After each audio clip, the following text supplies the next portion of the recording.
Okay, I'd like to call to order the June 9th, 2026 Finance Committee meeting.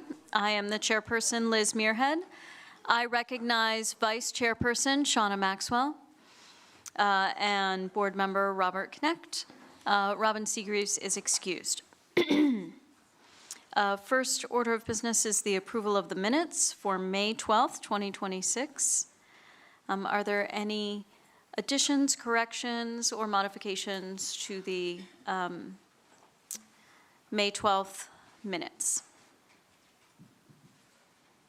Okay, seeing none, all in favor of approving the minutes, please say yes. Yes. Yes, the minutes are so approved and they will be placed on file. All right, I will turn it over to Dr. Rabarczyk and Ms. Diefendorfer to go through our final budget presentation. Noting that we plan to approve this budget at the special board meeting after the conclusion of our 4 committee meetings. Great. Can we get the presentation up top too, please? Great, thank you. Okay, so good evening. Tonight we are going to be presenting the proposed final budget for the 26-27 school year. This presentation will summarize our district expenditures, revenues assumptions, and property tax consideration, and we have some additional informational items that we included as well. So just looking at the slide here, we kind of took it from numbers and tried to give you a graphic as well. Our total operating expenditures is $256.5 million. You can see that purchased services make up about 52.5% of that. Next is our salaries and benefits. Other objects and debt service kind of rounded out at 6.6 and 6.2%. Supplies and property are very little in the total overall budget. Once again, I kept this slide in here just to give you the major objects, the categories, and examples that fall within those categories. Next is our general fund revenue. Our total operating revenue is $253.1 million. Again, local revenue is making about 63.6% of our revenue. State is coming in at 33.4%. Federal is just below 2%. And then we are also using our fund balance at 1.3% or $3.3 million to bring us to our total funds available of $256.5. This slide here is also just kept in here for reference. It breaks down the revenue overview of the sources that we receive funding from, which is our local, state, and federal. During the budget development process, several tax scenarios were evaluated, ranging from no increase to the district's maximum adjusted Act 1 index of 4.5%. Based on our analysis, we continue to recommend funding the budget with a 3.5% increase, which corresponds to the standard Act 1 index. This recommendation balances the district's financial needs, and it keeps us below the maximum authority that we could have done, which is the 4.5%. Looking at that, taking that in consideration, this is what our millage rate would be. The current rate is 44.364. The proposed to fund the 26-27 budget is 45.917, and again, that is a percentage change of 3.5. We tried to just simplify this to show the impact on our homeowners. An average home assessment of $200,000 would result in about a $26 a month or $312 a year increase on our homeowners. So the next couple slides are just informational. We wanted to include this just to kind of give you some more perspective on how the enrollment trends, the special education costs, and the charter school funding impact our budget. These items do not directly impact the approval for tonight. It's just informational items. So looking at this slide here, this is our enrollment breakdown from 2018 through 2025. While we did see some decreases in our enrollment, you will see that our low income and our special ed percentages continue to increase, which adds to the burden of our district.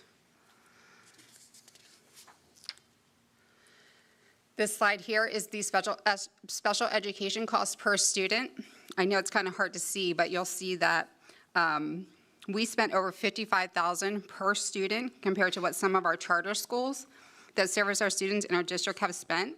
The next highest was about $35,000 for the brick and mortar charter and $23K for the cyber charter. So we brought this calculation to one of our prior board meetings, so we brought it back again this year. This is the funding for charter schools based on the current formula, and that established, that we have to use a 16% special ed rate when our actual percentage is 27.5%. So when we have to use the mandated rate, our charter cost is about $60,000 for special ed students for the brick and mortar, and about $40,000 for our cyber charter schools. This is the same calculation, same information from the prior slide. However, this one uses our actual special ed percentage of 27.5%. So if you look at the slide, I did a kind of side-by-side comparison. We went from almost $60,000 per special ed student down to $40,000 for the brick and mortar. There was no change for cyber because of the recent cyber reform allows us to use actual for these cyber charter schools. So you can see just from these slides the impact that has on our district if we were able to use actual versus what we are mandated to use. And that's all that we have for tonight. Are there any questions?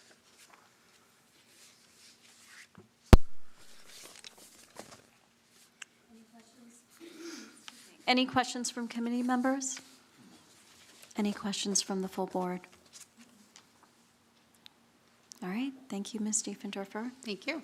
Really appreciate all of your hard work to get us to a final budget proposal that is not going all the way up to our adjusted Act 1 index. All right, with that, I will move into our agenda items. Letter A, financial statements. Recommended action that the Board of School Directors approve the financial statements, bills, payables list as presented. Any members of the committee have questions on these items? Any members of the full board? Lori, I did have a question. Are the state funds paid quarterly? I'm sorry, say that again. Are state revenues, is that paid quarterly? It actually varies throughout the course of the school year. So it's not on a quarterly basis, it's throughout the different times of the school year. So Okay. You might see a little, delay in the recording of the revenue. Yeah, we're at like 76%. Yes. So we're going to get to 100%, or? I hope to get to 100%, yes. That just made me a little nervous. Okay. All in favor of moving that to the full board agenda, please say yes. Yes. Yes, it is so moved. Okay, letter B, the general fund budget and tax resolution. Recommended action that the Board of School Directors approve the general fund budget and tax resolution as presented in the amount of $256,500 or $256,500,000 for the 2026-2027 fiscal year, with a real estate tax rate of 45.917 mils of assessed valuation, 4.5917 per $100 of assessed value, and a realty transfer tax and earned income tax of 50 basis points, 0.5%, and a local service tax of $5. We just went through the presentation, so hopefully there are no questions about that, but are there any questions or comments? Okay. All in favor of moving that to the full board agenda, please say yes. Yes. Yes, it is so moved. Okay, letter C, the school homestead farmstead resolution, that the Board of School Directors approve the homestead farmstead property tax reduction amounts in the amount of $446.54 per homestead farmstead, with an assessed value exclusion of $9,724.96 per homestead farmstead as presented. Are there any questions from the committee? Any questions from the full board? This is an almost negligible change from last year, so. All in favor of moving it to the full board agenda, please say yes. Yes. Yes, it is so moved. Letter D, approval for authorization of budget transfers for 2025-2026. I'll just note that this is the authorization that allows Lori, through the audit process and closing out the books, to move things from one category to another. allows her to close out the books without having to run everything by us. So any questions from the committee members? Any questions from the full board? All in favor of moving this to the full board agenda, please say yes. Yes. Yes, it is so moved. Okay. Education Plus 2026-2027 renewal. Recommended action, Board of School Directors approve the PAREAP membership renewal for the district with less than 20,000 students. It costs $1,099 as presented. Any questions or comments on that item? Okay, all in favor of moving that to the full board agenda, please say yes. Yes. Yes, it is so moved. Okay, letters F and G, these are both related to the school board. F is the membership renewal for the Pennsylvania School Boards Association with a $1,200 increase over the prior year.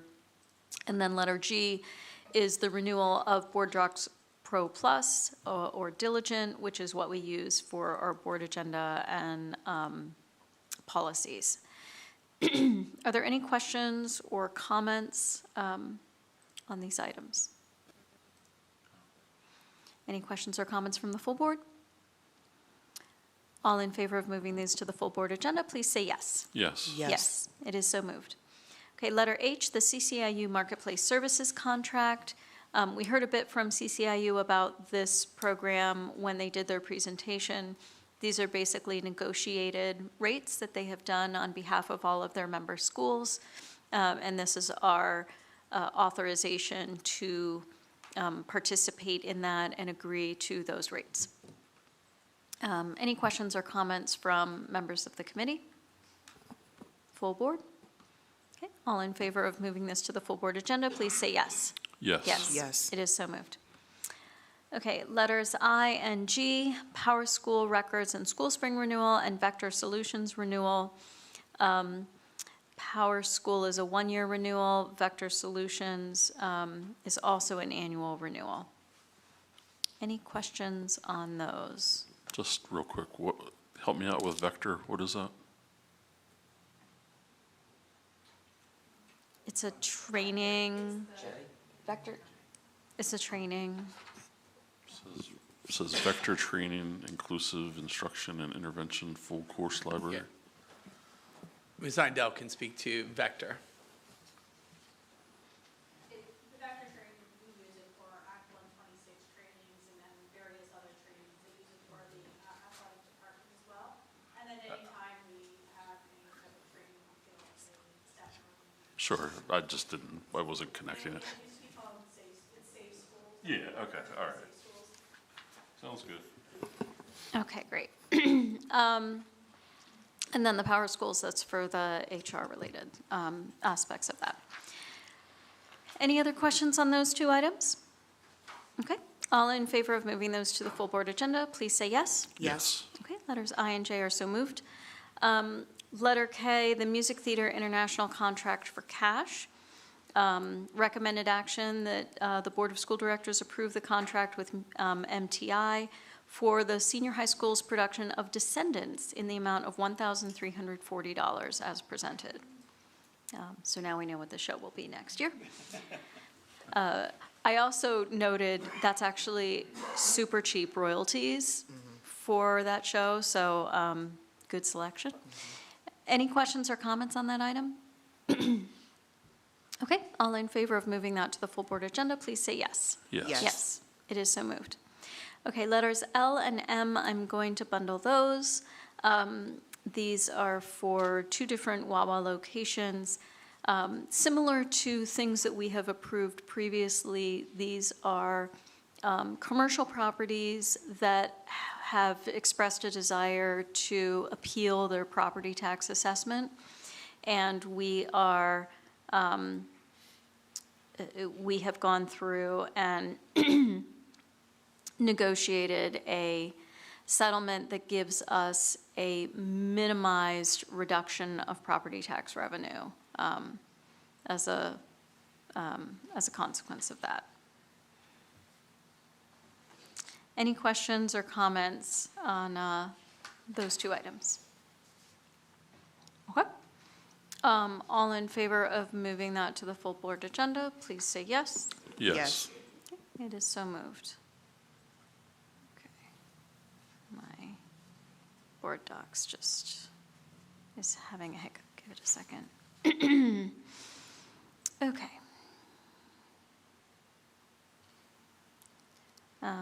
Letter N and O are also bundled together. These are Chester County Tax Claim Bureau repository sales. What I was told is that these are properties that went to a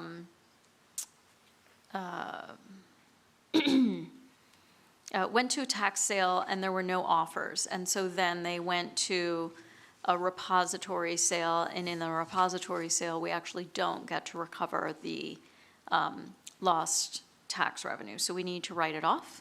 And that is what they're asking us to do so that the title will be clear. It is a total of under $3,000 of exonerated taxes between the two properties. Any questions or comments from board members or from committee members? From the full board? Okay, all in favor of moving this to the full board agenda, please say yes. Yes. Yes. It is so moved. Okay, letter P, the Valveridge Property Advisors. This is a proposal to do an appraisal of Callan Elementary School for a cost not to exceed $11,500. It's to help us understand the value of that property from a market value perspective and could help us determine how we want to proceed with either the disposition or sale of the property. Any questions or comments from the committee?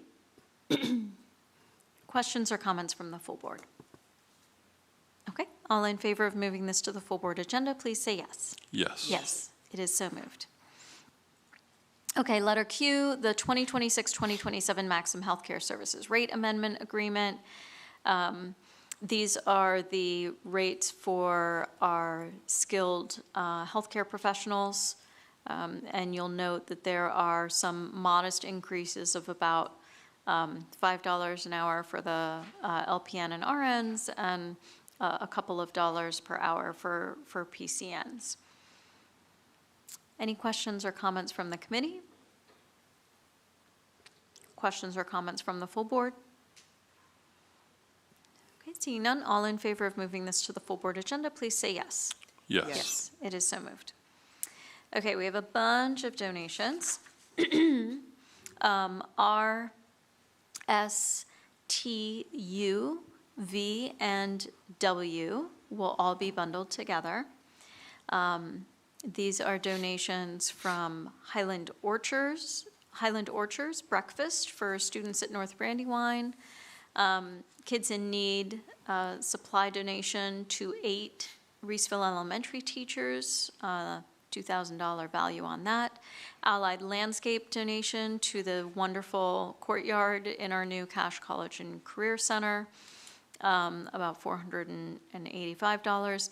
Ahold Del Hayes, this is, I think this is Giant, donating food to North Brandywine. Giant Martin's Feeding School Kids campaign, a district-wide donation of $8,681, and then the Chester County Community Foundation donation to the AFJROTC program in the amount of $1,500. Any comments or questions on any of those from members of the committee? Any questions or comments from the full board? Okay, all in favor of moving these to the full board agenda, please say yes. Yes. Yes, it is so moved. Okay, letter X, Shutterfly Life Touch School Studios, East Fallowfield Commission. This is just to receive the $74.52 commission check from that school. Any questions or comments on this item? Okay, seeing none, all in favor of moving this to the full board agenda, please say yes. Yes. Yes, it is so moved. Letter Y, the addition of a 3-hour general utility worker. This is for food service at Coatesville due to student enrollment. Any questions or comments? All in favor? Moving this to the full board agenda, please say yes. Yes. Yes, I just so moved. And then letter Z, an addition of Dean of Students for Coatesville Elementary and Kings Highway Elementary. These are going to help support student relations, student behavior. We will use a teacher on assignment, and so we're going to backfill the teacher with a long-term substitute. This is something that we've been using at the middle schools with some success, and so we'd like to put them in place in some of the elementary schools as well. Any questions or comments on this item? Okay. All in favor of moving this to the full board agenda, please say yes. Yes. Yes, it is so moved. Okay. Letter AA, the Coatesville Area Teachers Association Collective Bargaining Agreement. This is for the Board of School Directors to approve the CBA between the Coatesville Area School District and CATA, the Coatesville Area Teachers Association, for the period July 1st, 2026 through June 30th, 2030, and authorize the board president and secretary to execute the agreement on behalf of the district. And before I say more about that, I want to allow the board president, Lyra Nyako, to comment on this item. Thank you, Ms. Muirhead. As we vote to ratify this at our special meeting, I want this board and this community to hear this before we go any further tonight. Tonight, the Coatesville Area School District Board of Directors is bringing forward a 4-year collective bargaining agreement with Coatesville Area Teachers Association covering 2026 through 2030.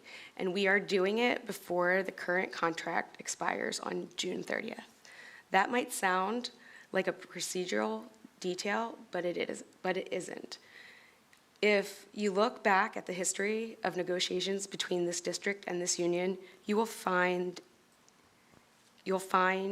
a pattern.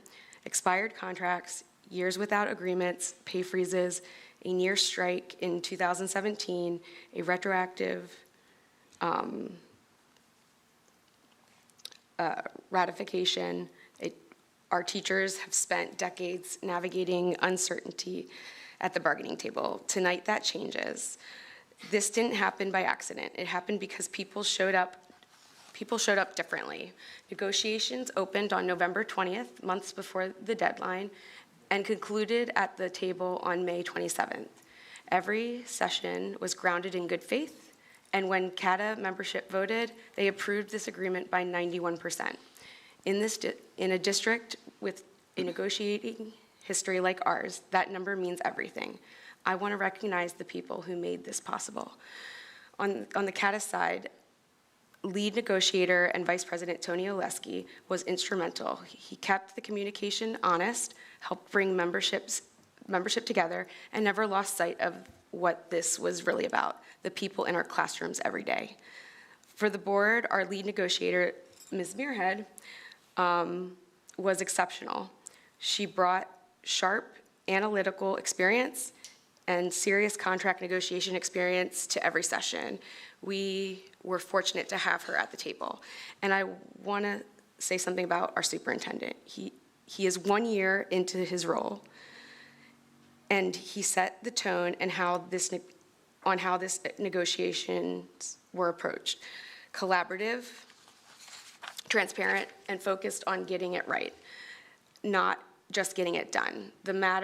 That matters more than people may realize. This is a new board and a new superintendent. Together with CATA leadership, we accomplished in less than a year what this district has not been able to do in nearly 3 decades. To our teachers, you have always deserved better at the bargaining table, and I hope what we are bringing forward tonight reflects that. Again, thank you to all who were involved, and I hope that moving forward, this community and our staff will see this is a great step forward. Thank you very much. Really appreciate that historical perspective and your kind remarks about everybody involved in the process. In addition to myself as lead negotiator, we also had President Yako on the negotiating committee, as well as Director Charest and Director Seagreaves.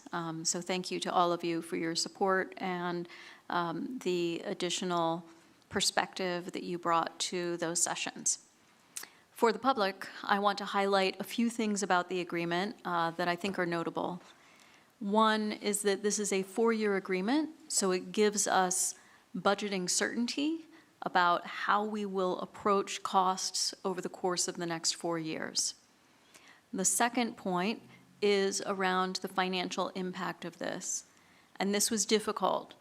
We tried to find the right balance between compensating our wonderful teachers fairly, but doing so responsibly for taxpayers. So over the course of the 4 years, the base pay increases that we have proposed will keep us in line with the projected Act 1 index in terms of the financial impact of those changes. We've also done some things to help ease some administrative burden on our professionals. So we have removed some provisions of the prior contract that perhaps were burdensome and not as critical to people who hold themselves to a high professional standard. One of the other things that we've done is we've taken some steps in this agreement to ensure that we are better prepared to meet the needs of our students. So some of those examples are we have added an additional professional development day. So that will give us an opportunity to help ensure that our teachers are as well prepared as possible to meet the needs of our student body. We have also added more supports in terms of leadership within certain subject areas across the district to help us coordinate what the training needs are of those specific subject areas so that we can make sure that the training that is delivered is coming from the ground up, telling us what people need instead of a top-down view of what we think they need. So that's a positive. In terms of taking care of our employees and their families, one shift that has been happening in workplaces all over the country is a shift towards HSA-based medical plans, high deductible medical plans, and we have had one here. But the teachers union had asked for an option of a personal choice plan as well. So we have added a personal choice plan to their contract, but done it in such a way that it is cost neutral to the district relative to the HSA plan. So giving them true choice as to which plan best fits the needs of their families. Those are some of the highlights that I think are really important to share, and I appreciate the thoughtful dialogue that helped us get some of those accomplished. I don't know if there's anything else that other members of the negotiating committee thought were worth highlighting.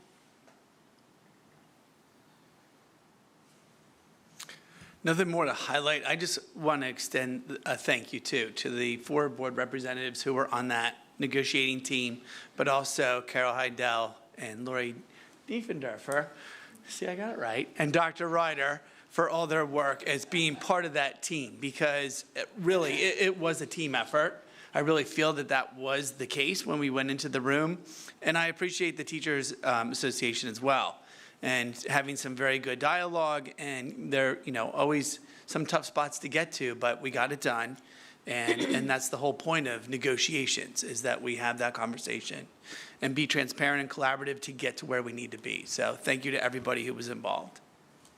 Thank you. Just one contract left to go. All right. All in favor of moving this to the full board agenda, and this one will go to tonight's special board meeting agenda, please say yes. Yes. Yes, it is so moved. And then finally, the Human Resources report, that the Board of School Directors approve the resignations, appointments, new positions, leaves of absence, transfers, and changes of status and corrections as presented. I see that once again, we have another success story in terms of hiring a special education teacher and also a school counselor. So good to see those signed up and incoming. Any questions or comments on this item? All in favor of moving this to the full board agenda, please say yes. Yes. Yes, it is so moved. All right. Informational items, we have our typical account codes, legal fees, and medical claims. Old business, there is no old business. Is there any new business? Is there any public comment? Okay. The next meeting of the Finance Committee is Tuesday, July 14th, 2026. And with that, I adjourn the Finance Committee at 6:31 PM.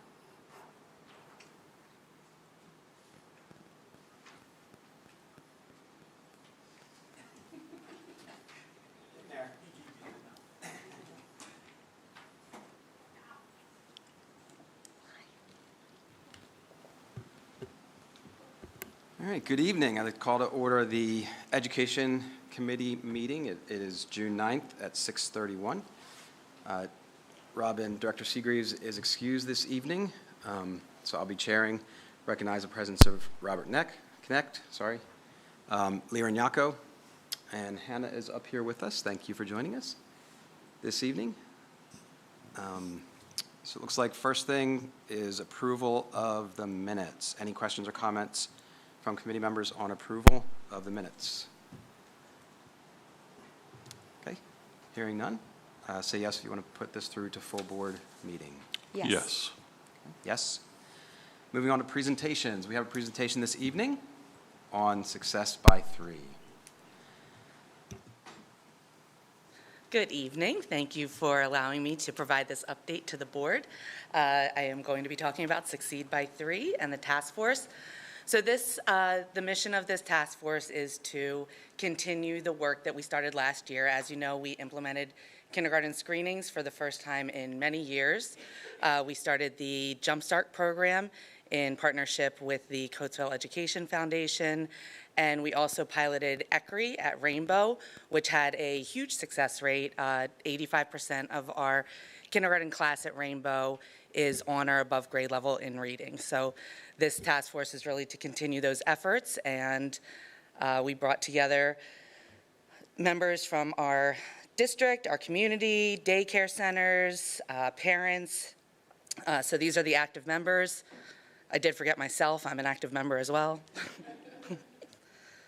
But I do appreciate the people that were able to come out. We did have some scheduling challenges. I think the first meeting was rescheduled because of weather-related issues. So there were some scheduling challenges, but these people gave up their evenings to come out and support the task force. So our meeting overview, meeting 1, we did a data walk. We spotlighted some different research projects, and then we identified barriers that our students and families, community, and teachers are facing in our district.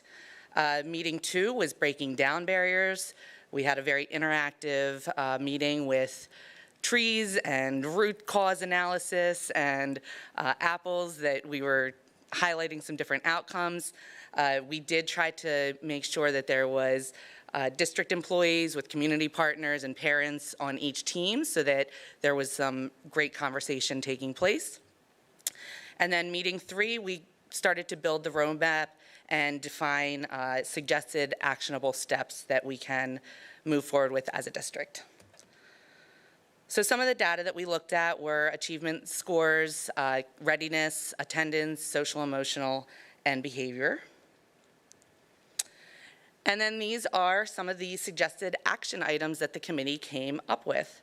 So one of the things that we would like to implement is a daycare summit where we invite the daycare leaders and teachers to come into the district and have a conversation about what readiness looks like for our incoming kindergarten students, what we would like to see them prepared with as they enter our doors.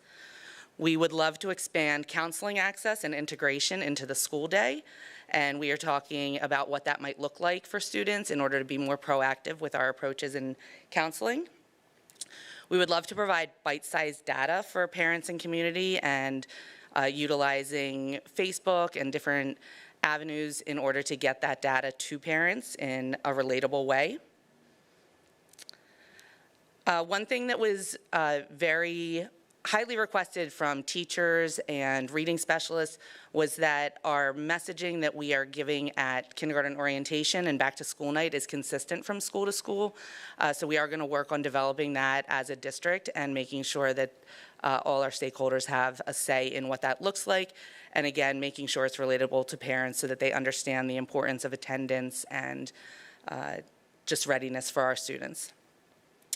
We want to continue the positive communication, reframe and consistently share our district narrative, which I think we are already doing a great job with, but we would like to continue that, as well as doing Coatesville shout-outs. For example, the kindergarten rainbow team implementing ECRI, it was a big lift, but they embraced it and they did a fantastic job. So things like that we would like to increase in the district. And then we would also like to explore purposeful play in kindergarten. We have had a couple meetings and making sure that we're creating intentional spaces for our kindergarten students to explore the world around them. And again, the focus of Succeed by 3 is just that whole child. So while literacy is one of the main focuses, and our goal is that every student is reading by the end of 3, we recognize that numeracy and social, emotional, and behavior and attendance all plays into that too. So that is why we are doing Succeed by 3. So that was short, sweet. Are there any questions or comments? Committee or full board? Questions or comments? I think this is a really important initiative. How will we be measuring our success, hopefully success, as children coming into the district proceed from kindergarten to first all the way through 3rd grade? Absolutely, and I think one of the things, and we've talked a lot with the kindergarten screenings and the data that we're collecting before they even enter our doors, and looking at those cohorts, and we were able to run the students who attended the Jump Start program last year and follow them throughout the year. So doing things like that, making sure that the efforts that we are implementing are making a difference for our students. But then also our scores in general, piloting ECRI this year and seeing that 85% of our kindergarten class is on or above grade level was just really exciting for everybody. Yeah, that's huge. Yeah. One of the things that we're often asking about is, have we looked at that on a through demographic lenses? So have we broken down that 85% to see, is it 85% across all demographic groups, or are there differences in how different demographic groups performed? Yes, we are definitely doing that. And I can say, I know off the top of my head that there were only 12 students total in the entire grade level that were below grade level. So I think that's significant, and we will continue to monitor those student groups as well as if they have IEPs and the demographics. Thank you. Yep. Any other questions? All right. Thanks so much. Yeah. Appreciate the presentation. Oh, Okay, you sure? I do. No, I just want to thank the curriculum team for what they've done. They took a vision of mine, and Becky changed it a little bit. That's okay. I'm still getting over that. But no, it's good. And all of this is really good stuff for our students. But I want just everyone to understand, this is a whole administrative approach.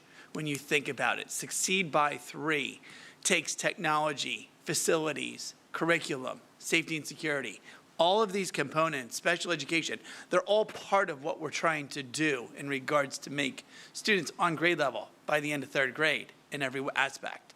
So without the integral parts of everything that's combined there, it's not going to be successful. So it's been a joy watching this come together. Some of those initiatives that Becky mentioned, I was very fortunate to lead a purposeful play initiative in a previous district, and I just can't tell you the success that comes from that, and kids actually engaging in play to actually learn and engaging with their own learning. So I'm excited to see what comes of the tasks that are ahead of us and really put it into perspective where parents can see the benefits and the results of students being on grade level. So, Thank you. While you were talking, and since I had the mic, you did trigger one more comment. Becky, one thing I'm encouraged, and I wrote it down, is just the daycare summit idea. And just appreciate that. I think what that speaks to me is, I think we all know the Coatesville community, like the city of Coatesville, has many daycares, many preschools, which really at least speaks to me about how deeply the Coatesville community, especially, as we know, predominantly people of color, care deeply about education, the education of their children.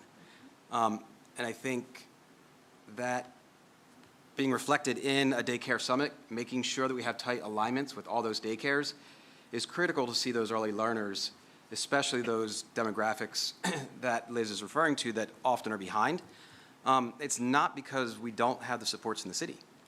We have a lot of daycares that care deeply for this contingency of our student body, and I think the better we can connect with them, the better we'll see the outcomes for those students. And so I'm encouraged by the Daycare Summit, and I'd love to see how we can leverage that to ensure that that student body is really cared for. So, yeah, so thank you for including that. And Steve, if I could say the one, so you sort of touched on, and I'm sorry, but I was able to go. See, I knew you were going to say something. I know. I'm just drawing it out. Well, it ties in here, but I was able to go to just one of the 3 sessions because of my own scheduling conflicts, but it was so good, and I appreciate that, Dr. Doherty, you encapsulated it really briefly here, which we appreciate, but I just also want to share with the board members, there was so much good engagement, and like Steve, to your point about the community daycare centers, there was a lot of discussion about how to engage not only the students who are coming in or community members who are coming in having been through daycare, but also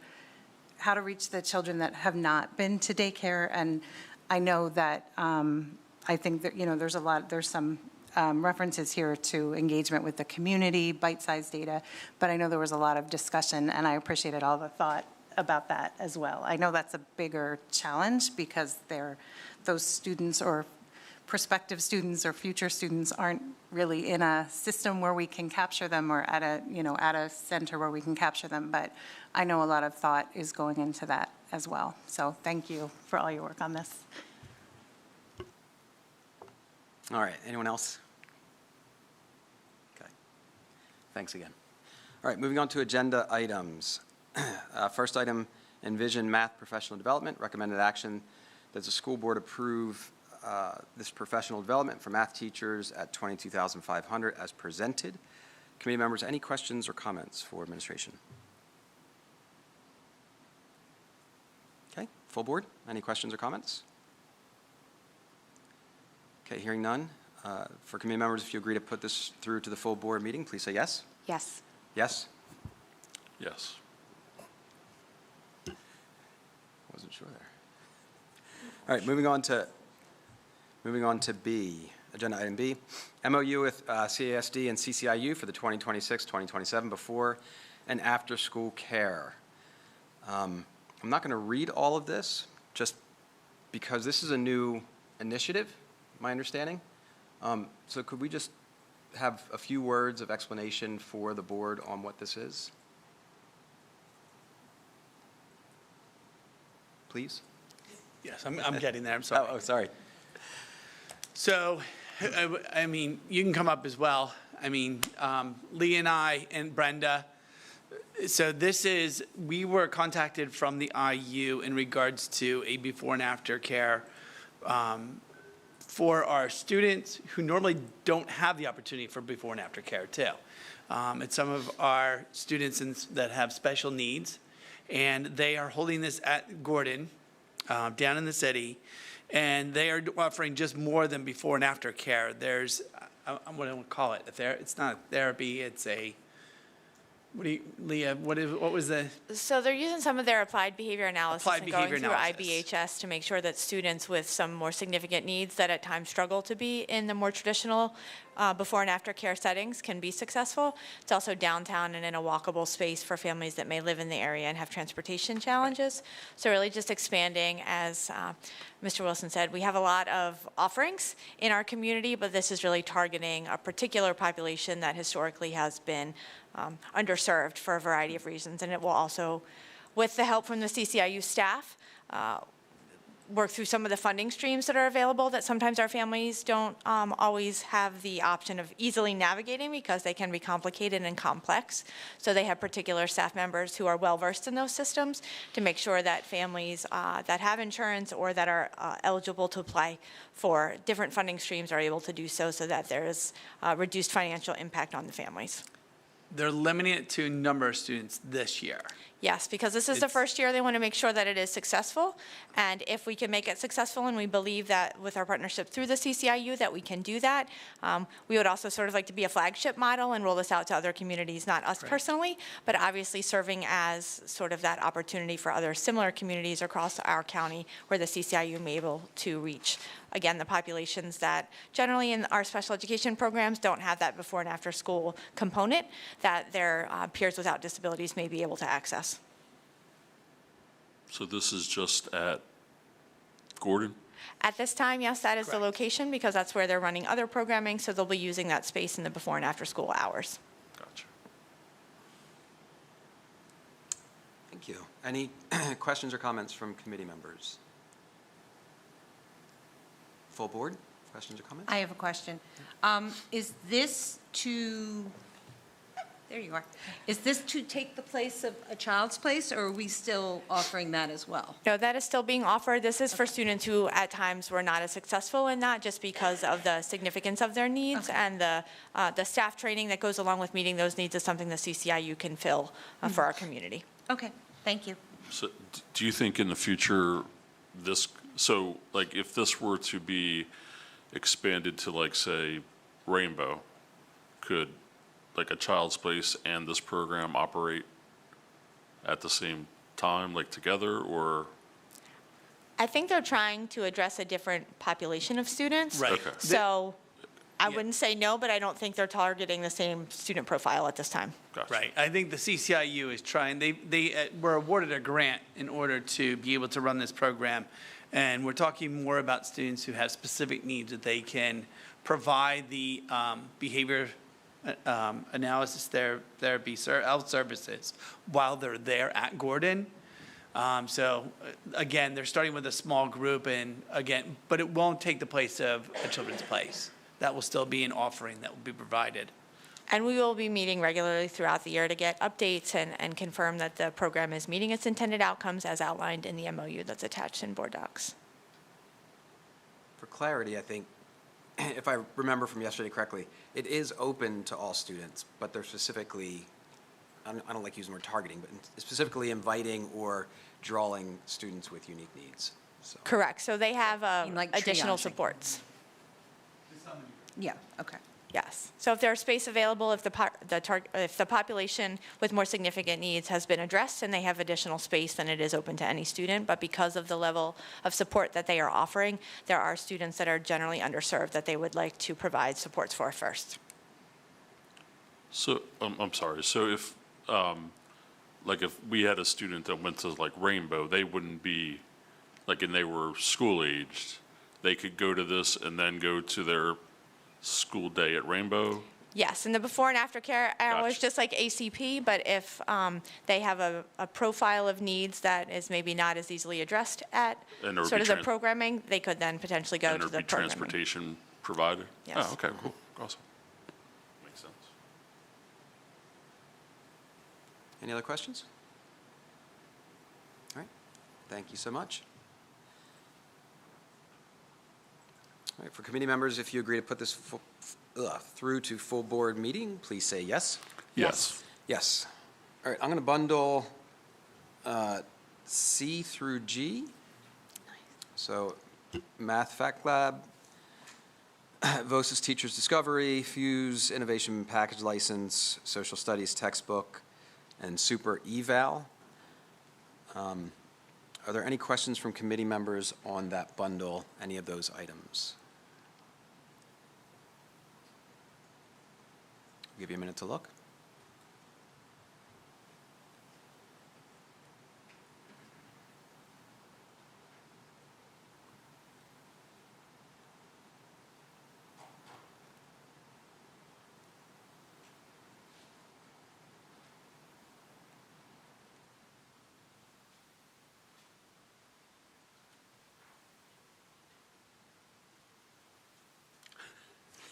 What, are you waiting? We're waiting for you. Oh, I'm just, I got to, ask my questions in a meeting already, so. okay, no, yeah, Do you have any go ahead. questions? No, I'm fine. I'm just, I know I'm not the smartest person on the committee, but you don't have to wait for. I was trying to be patient, Lord have mercy. Board members, any questions or comments on C through G? We're still moving faster by bundling. We are, Even you if are, we- yeah. you are accurate here. Okay, hearing none. For committee members, if you agree to put letters C through G through to full board meeting, please say yes. Yes. Yes. Yes. Okay, moving on to H, updated 2026 school district calendar. Recommended action, the Board of Directors approve the revised CASD 2026-27 calendar as presented. And there's some changes, include November 3rd is now Teacher in Service Day. End of second trimester for elementary moved to reflect the 60 days from end of first trimester. All right. Committee members, any questions or comments on those? I do have a question that I wasn't aware of until yesterday. I'm just wondering about Juneteenth as a federal holiday. It's my understanding we don't honor or acknowledge Juneteenth as It's not that we don't acknowledge, it falls on a day that we're not in session, and there are no students in session. Okay. So that's why it's not marked on the calendar. So so is that a Teacher in Service Day similar to July 4th would be? No, because in the state of Pennsylvania, there is a statute for July 4th that indicates that you have to put it the before or after. Right. And Juneteenth, it does not. It gives in the school districts an option to be open or closed, but we're closed anyways. So future calendars, we will make it a closed day when it falls in the work week. So I guess my question, though, is if July 4th falls on a Saturday, then Friday is acknowledged, correct? Correct, because it's a statute in the state of Pennsylvania that you do that. So if it's not a statute for Juneteenth, does that mean we can't do that? Or as a district, we still could honor Juneteenth as a We would federal have to adjust the calendar in regards to having the 260 workday for administration, because our students and teachers are out that time. Right. So we would have to make adjustments. 'Cause we get so many days off based on the Act 93 calendar, or agreement, Right. that we have to work. Can't we just change the agreement to include it? The agreement that I just negotiated. Steve, it's Liz's fault. I'm going to call a no a no. Never mind. So I mean, I'll admit I didn't realize this until yesterday. I made an assumption that this was part of our annual calendar. It has It's- not been in the past. Yeah. But since I've been doing the calendar, it's been on a weekend. It hasn't fallen during the work week, so that's why it hasn't been indicated. But I said, as indicating, like, forward, if it does, it would be marked off as a day, and we would have to adjust the calendar. In the, So my recommendation would be to treat it in the exact same manner as July 4th. I think we all know that July 4th celebrates the independence of certain people in our nation and not the independence of other people in our nation. I think Juneteenth honors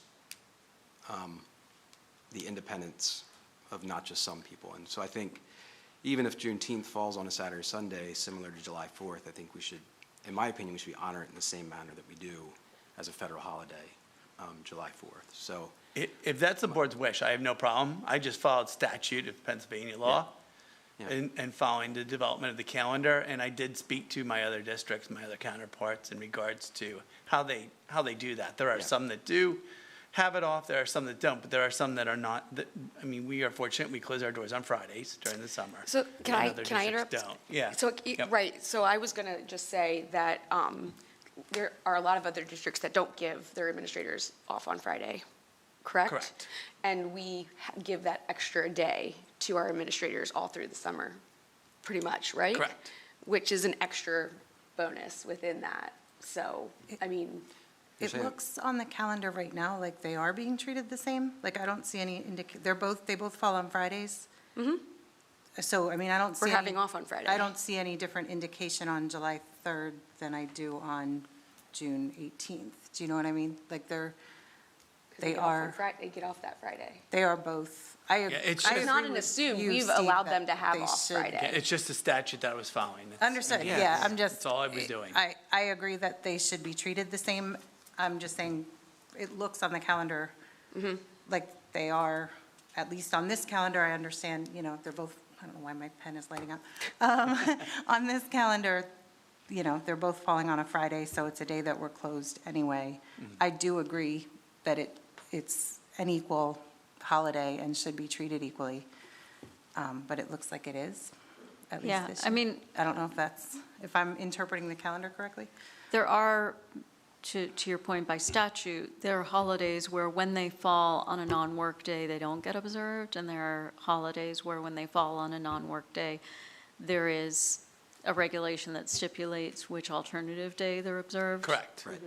So this is a holiday that does not have a stipulation that it gets observed on a, you know, Friday or Monday, depending on which weekend day it falls in. Right.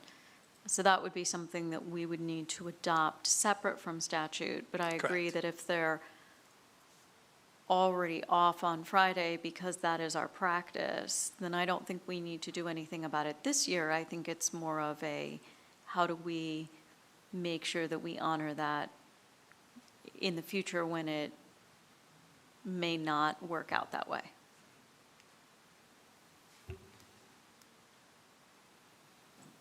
Yeah, and if we're saying the same thing, I said, I would, just for clarity, that because there's no stipulation on it, I would like it to have that stipulation for me personally. So it is treated the same as July 4th. And that might be what you're saying, Director Mira, but I just want to clarify, that's, when we're looking at full board input here, that is my, Isn't July 4th on a Request. Saturday? I'm saying that you cannot expect the district to automatically treat a holiday differently than it's treated by statute unless you make that practice. correct. And so Yep. you're proposing that we make that practice. I'm fine with that. I'm saying they already have off on Friday this time. So that would be a future proposal. But the way that the state and the regulation treats them are not the same right now. Correct, I agree. So the question is, if I'm hearing it right, is are we, as a board, asking for us to honor that with that stipulation moving forward, where it does have impact? That feels like something that would need to be brought in terms of a policy. Can we ask our solicitor? Yeah, I was just going to say. Mr. Barbetta, how would that work? You can add, you can add it in policy. You could also, I mean, you could also wait until the future calendar comes around too and address it then. I mean, it's however you guys want to handle it. It's not, I mean, there's nothing set in stone. If the directive is to acknowledge it on the calendar moving forward, I would suggest we probably do it in an administrative regulation if we're going to do it that way, though. Okay. But yeah, I don't know if that answers the question.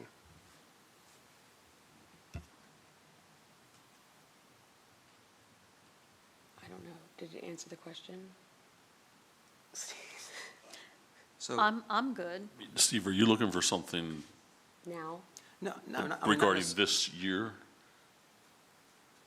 I Like, mean- are you looking for something more than them having, they have off on the day, right? Correct, I hear that. So, Yeah, I think if it's already in effect now and it's active this year, like we're saying, I didn't look at the calendar myself, but I guess what I'm saying is, what do we need to do? And I'm hearing Justin share how to do that. I'm just saying, I don't think that has to be done tonight, but I guess Tony's asking if the board wants to do that, so I guess my question is, does the board want to do that?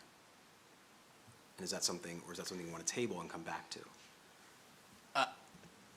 Mr. Barbetta, I just want to be clear, because this isn't a voting meeting, so I get cautious when we are saying something like that, like we can bring it as an agenda item, correct, to the end of the month, but just when I just would- want to make sure Well, we're for- doing the right thing. I So- would suggest Yeah. we add it to the, like, somebody can propose it as new business when we do the policy committee meeting tonight.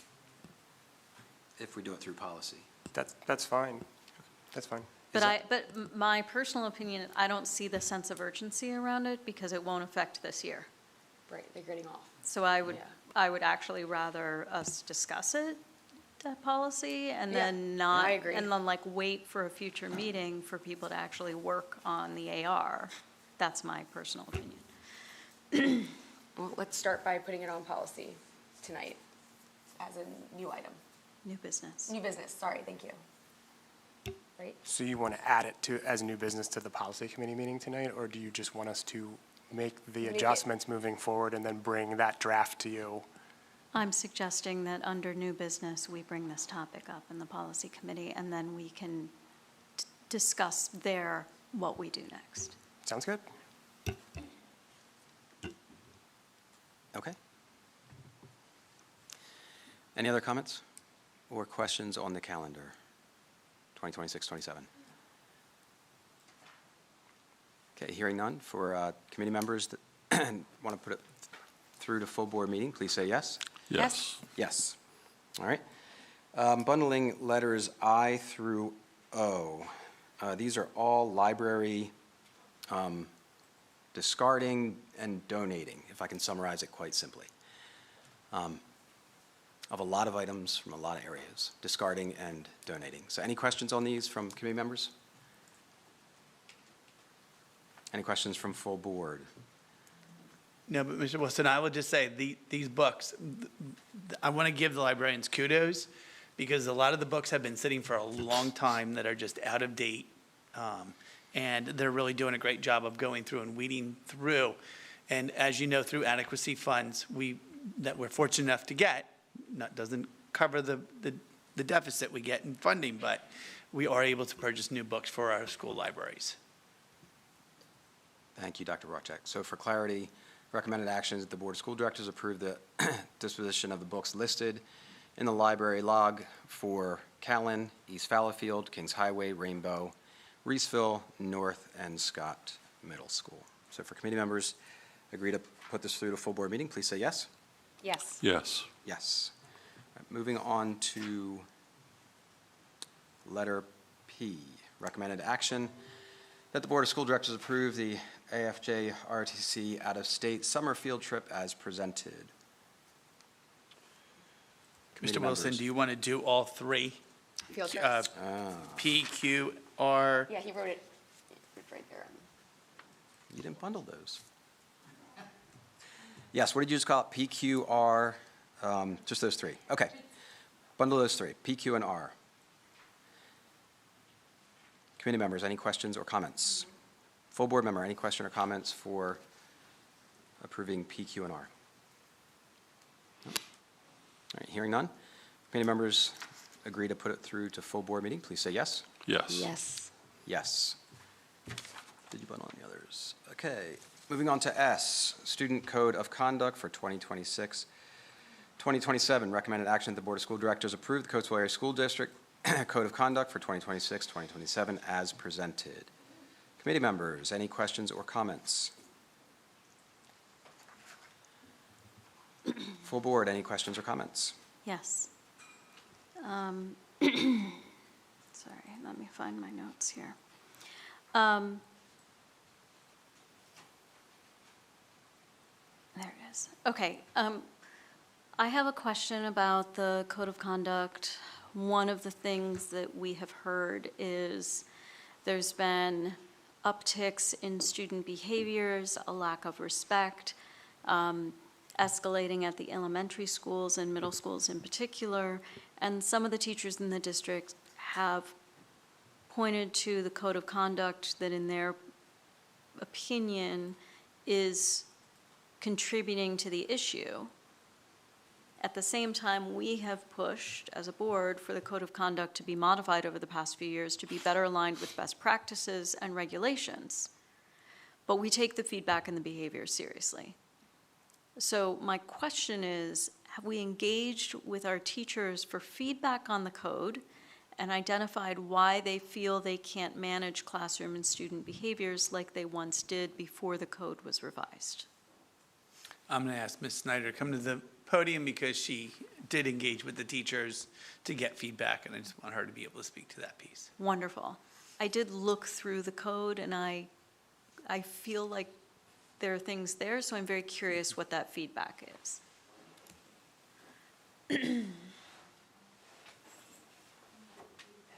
Yes, that would be helpful. Thank you. You haven't committed it to memory, Michelle?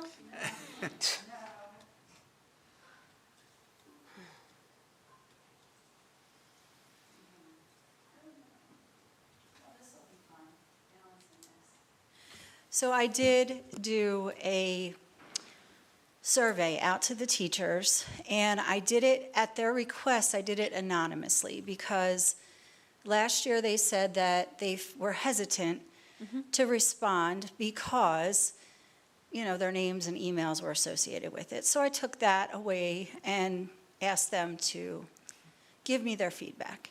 Great. And so, much like you said, their comments ranged. Like elementary school, they felt like punishments should be stronger. And to be honest, several of the comments, although I didn't get many, but several of them said, we need to expel and suspend more students, which is really directly against what we've been trying to do, which is more restorative in nature. Yeah. Some of it wasn't really necessarily related because in addition it was one person answered every question by just retain the students, that kind of thing. But I'm happy to share the survey that I put out with you and the responses so you can see them. There were a couple comments about dress code. But for the most part, it was, and I wouldn't just say it was elementary level, the responses that I received, teachers felt like there should be stricter consequences for students. But to be fair, I get that every year. So this isn't an unusual response to get back. I get it every year. I think you had a second question, and I can't remember what it is now. It was, have we engaged with teachers for feedback on the code, which the answer is yes. And then the second is, have we identified why they feel they can't manage classroom and student behaviors like they once did? Because one of the themes that I heard is, I've taught in, I've heard somebody say, I've taught in the district for 15 years or 20 years, and it is, I've never seen it like this, and I don't feel like I have the tools to manage it. Yeah. So what they're specifically calling out is a shift either in the behaviors or in their ability to respond to the behaviors. I can't give you an answer on that portion of it at this point, but I will say that we recognize too that classroom management, student engagement is more challenging at this point, and I think that's why, I know that's why we're looking at an integrated MTSS system that will help manage the Tier 1, which is a universal, what every student needs in our school, to help support our teachers, our staff, our students, both academically, behaviorally, through attendance, social emotional structures, and then provide additional levels of tiered assistance for students that need it. So we do recognize that there's a structure that we need to help support our staff members and our students, really, in learning. But as to what the switch is, I can't answer that at this point, but I'm happy to reach out and ask that question specifically because that wasn't part of what I asked. So I'm happy to do that and collect some feedback. Thank you. May I? Okay, go ahead. I think from my perspective, one thing that we could maybe improve on as a district is making sure as we're adding in more of these restorative focused practices, we have different staff who are restorative practice coaches and others who are working and trying to help implement these. but there's not always the level of communication between all of these different people. So, the classroom teacher may not always be aware of what is being done. In particular, when there are certain students who are repeatedly engaging in the same types of behaviors, we know they're working with people, but we don't always know what is being done, and it can be frustrating when we see behaviors repeated because the other kids see that too, and it sets a standard in everyone's minds of this is acceptable behavior when it's really not. And I'm not suggesting that we do remove those students or use other things that are not best practices, but I think improving our communication structures so we're all working collaboratively and aware of what's being done to support students and the role each team member can play in that would probably be helpful for our staff. I think you're right. I'm gonna just jump in here because one of my schools have been impacted. My own child's school has been impacted by these behaviors, and what I've noticed in the last 3 months, should I say, that it's a lot of different factors. It's a lot of it's communication. That's a huge one. I feel like we need to get a better system on how we're communicating with teachers on how the child was handled, because I know that you can communicate with the teacher. It's just not other parents that you're supposed to, but that's confusing to people too. It's also the special ed process in general. Sometimes they are a special ed student and they have to do things differently. And it's been crazy for me to hear how many teachers go, well, I didn't know that they had to go to a manifestation hearing, right? It's weird that some teachers do. I'm sure you do. But other teachers who are just regular ed, it seems to be that, oh, I didn't know that it was a process, or we couldn't just suspend, or we couldn't, it takes time. So it's definitely understanding our policy better, because I think some teachers don't understand our policy. I think some of our administrators don't know our full policy, and it's a lot in general, but there definitely has to be better communication all over with this in general, I think. Communication is a huge part. I have to agree with you. Yeah. Go ahead. Anyone else? I have two questions. One is, you mentioned that you heard from some of the teachers that we need to be doing more suspensions, even expulsions, even in the lower grades. Do you think that some of what we're doing with the mobile classrooms, would that address some of those concerns, or?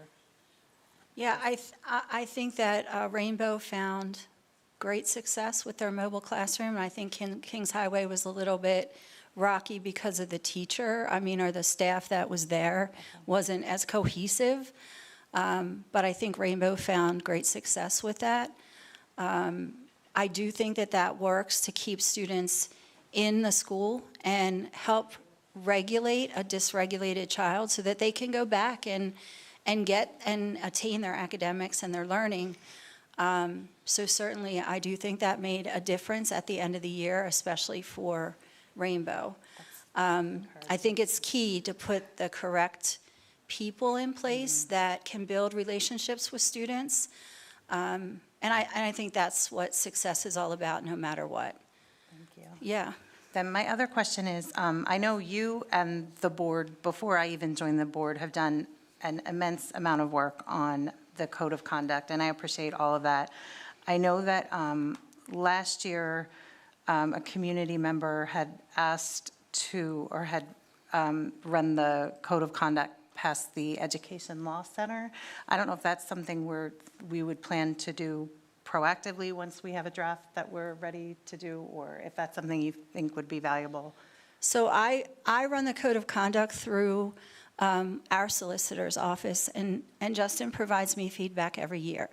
But I will say that a lot of the changes that you have came from the document that we received last year, and I've done that in previous years as well. So once we have the review and Justin takes a look at everything, then I make the changes where applicable. But it always gets reviewed, and then whatever changes and updates I need from that review process, I make and send back. Awesome. Thank you so much You're for your welcome. continued work on this. You're welcome. And I just want to say real quick about communication. While I do believe we can do better, we do put in our information through the student management system through eSchools. So there should be information there. Sharon Duncan and I are working with eSchool Plus because there's different ways to process referrals, and I think that leads to the confusion. So I will agree with you on that communication, and we can improve on that for sure. So let me ask you a question. With a mobile classroom, right? Okay. So we're using them for the purpose of we don't want to suspend or expel or place a child, right? Are there certain, I guess my question is, are there certain children that are kind of spending a lot of time in these mobile classrooms? And if there's certain children that are doing that, when does that become problematic with, if they have an IEP and they're in these mobile classrooms significant amount of times, it almost becomes kind of a placement in a way, as far as their least restrictive environment calculation, and maybe they're not spending that much time there, Correct. but- So the purpose of the room is not to take place of suspension. If they're still to the point where suspension needs to be given as a consequence, then suspension will be provided. And in regards to a special ed placement, it can't take the place of a special ed placement. This is, yes, we are working through the process of least restrictive environment for that child because we want them to be fully engaged as much. But remember, and I want to just say this for the community as well, this is a partnership between parents and school. And if parents are refusing placement, that makes it more difficult. We work with them, we try to give them the best we possibly can, but if they're not in agreement of that placement, then their placement is with us. And we have to do everything possible to give them FAPE, which is that fair and appropriate educational placement. So, and that's what we want to do. It's challenging at times, so that's the purpose of the classroom. It is not to replace anything, though. If, again, suspension needs to happen, suspension still needs to happen. Thank you.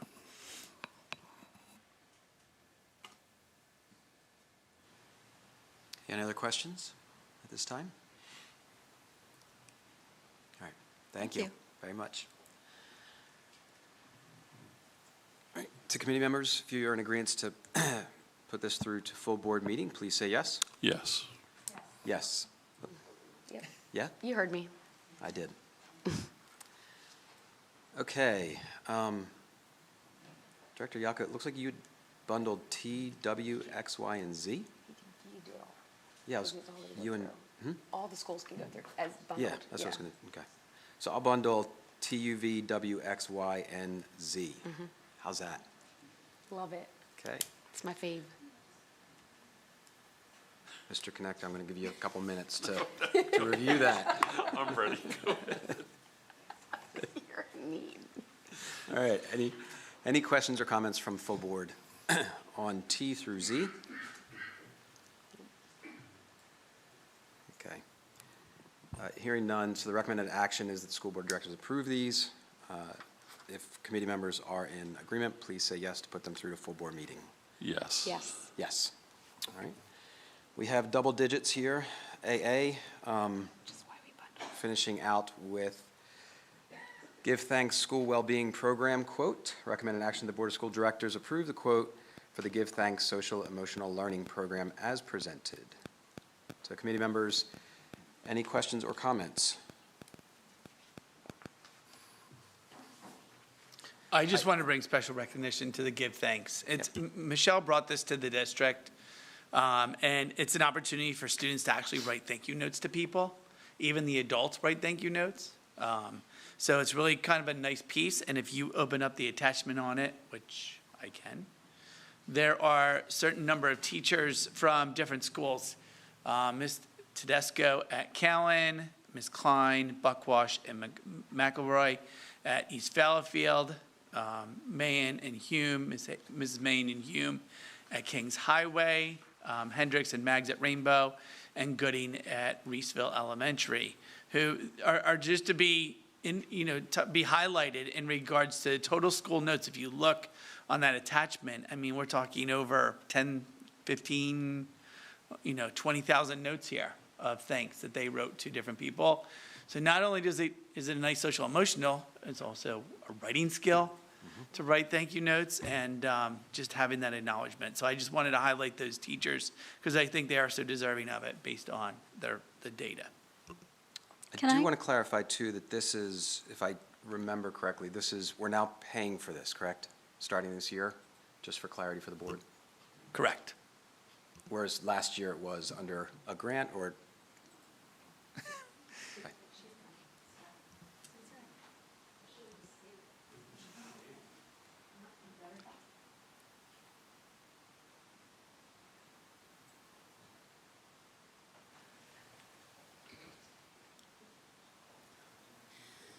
Yes, Steve, you are correct. It was a grant last year, but they did get more funding this year. At first, the price that they quoted was very, very expensive, but the Give Thanks company was able to get a grant that greatly reduced that cost. I don't know if it's $10,000 or, $10,000, which significantly decreased. It was upwards to about $50,000 at one point. And they gave the district office, they put that in as a free school, so they charged by the school. I think our elementary schools did a tremendous job with this, and they're all recognized and being recognized. They get some kind of Give Thanks appreciation kit, and the teachers have been recognized. It's really a great initiative, and I'm not going to repeat what Dr. Robarczyk said, but certainly what a great thing to practice gratitude. And you do it around goals that the building sets. So it's not just gratitude, but it's all kinds of things that match with our PBIS and all of the things that we're doing. And then the kids practice writing. So it's wonderful. So I have a question about this. Earlier in the year, during School Board Appreciation Month, we all got really, really lovely thank you notes from all of the different buildings.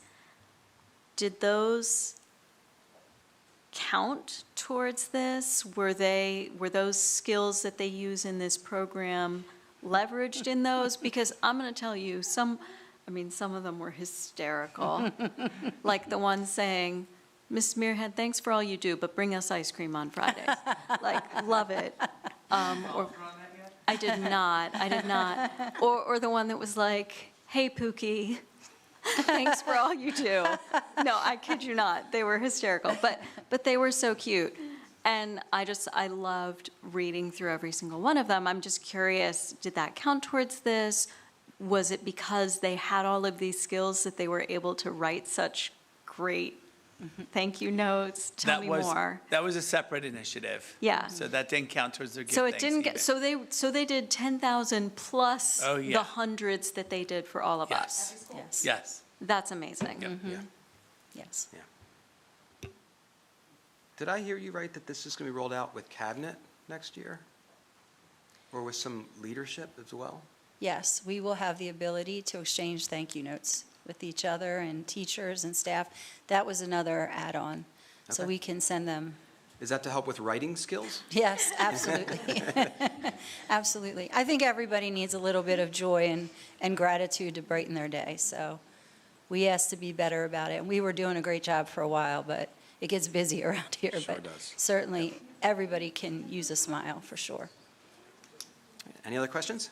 I do think it was obvious the change in students' skill level at writing thank you notes across the year. If you look at some of the earlier ones, you realize we needed some practice in this area, but to see the growth, not only in the writing skills, but also just willing to branch out to people they may not have interacted with as much previously, really thinking about how can I express gratitude towards, everyone in my classroom as opposed to just my best friend. So I think I did see the change over time in students developing those skills in writing and that social emotional piece as well. That's great. That's great data, like just for you No one called me Pookie, though, so. It wasn't part of this initiative. Okay. My favorite was, thank you, comma, I think. Nice. That was my favorite thank you. So, okay, thanks so much for the information. All right, that brings us on to informational items, CSD, I don't charter. think we voted on that one. Oh, thank you, yep. All right, to committee members, recommend an action at the school board. Approve the quote for Give Thanks Special Emotional Learning Program, Social Emotional Learning Program. If you agree to that, to move on to the full board meeting, please say yes. Yes. Yes. Yes. We don't have public comment. Yep. Okay. Informational item for the charter school enrollment. No old business. Any new business? Just a quick question. At graduation, my ears perked up when we graduated 477, and I'm just looking at the enrollment under 12th grade, and it says for May 31st, 448. We have Just, some that didn't graduate in the past that made it this year. okay, so where would they be, like in our enrollment report, they wouldn't be reflected as seniors? Well, yeah, we have that, and then we have out-of-school placements. So we have to look at the cohort for The cohort, graduation. So right. students who start in ninth grade and then 4 years get to graduation, that's where we start. And then we add on students that didn't maybe graduate last year, in addition to students that have aged out from out-of-district placements. So the discrepancy in numbers could be because students that are now taking their diploma and chose to walk, they've never done that before, so they get added in that count that you saw. So that's the discrepancy. And we start out with, here's how many students are actually listed in a senior advisory, but there are actually seniors, technically, that we know could make it, that don't have enough credits to be considered seniors at the beginning of the year, that then get to graduate because they do their credit recovery. And for example, my son who goes to Vanguard School, when he's a senior, he won't be here all year, but he'll be able to walk with that senior class. Okay, but I thought we said that the out-of-district placements are reflected in this enrollment report to the school that they would go to.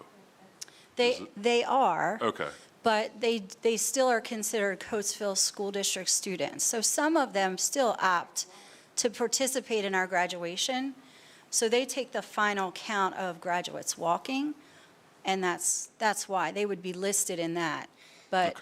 yeah, they're able to participate if they choose. Some of them do not come back to participate. They take their diploma, or they take the diploma from their placement, whichever. all right. Okay, thank you very much. You're welcome.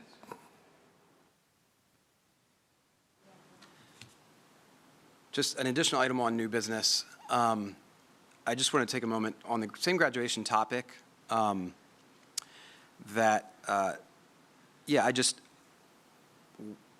participating in our graduation this year, it was incredible. The speeches, the performances, what happened up on stage just is really tremendous testimony to our student body and our administration. One thing I noticed this year was that the stage was filled with people that looked like me. And I think our rich diversity of our district student body ideally is reflected in all capacities and facets of our district. And so I said this to some board members, when I went back to the nonprofit that I work at in the city of Coatesville. It's noticed by our student body. It's noticed by staff members in my workplace. It's noticed in the city that the rich, rich diversity of our district wasn't represented on that stage. And so I think that it gives us an opportunity to learn, an opportunity to grow, an opportunity to question. What does it look like for the richness of the diversity that we talk about so much to be represented in all spaces of our incredible district? And so my encouragement, challenge, request is that as we plan events like this, as we plan curriculum, as we plan policy, as we plan everything, that we plan it from a lens and a view of who's at the table of discussion right now and whose voice is not, and that we consider the voices that are not at that table of discussion. So if it's planning for commencement, if it's planning for a curriculum, we're looking around at that table and saying, we're the decision makers and whose voices are not here. And how do we bring those voices to the table of power and decision? And if we can't do that, how can we lean into their viewpoints, interests, wants, and desires? And so, again, in light of this, I think it's something we can learn and grow from, I hope, and that we can have an equally impactful commencement next year. It doesn't mean somebody does not get to participate that participated this year. It's not about exclusion in the sense of the current people, but it is about exclusion in the sense of who was not invited to that stage.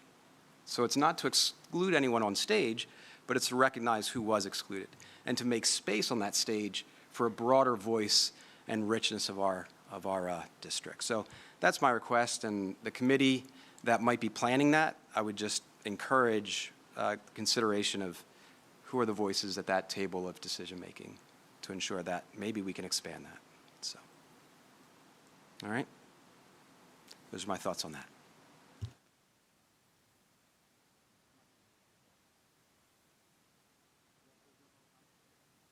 No public comment?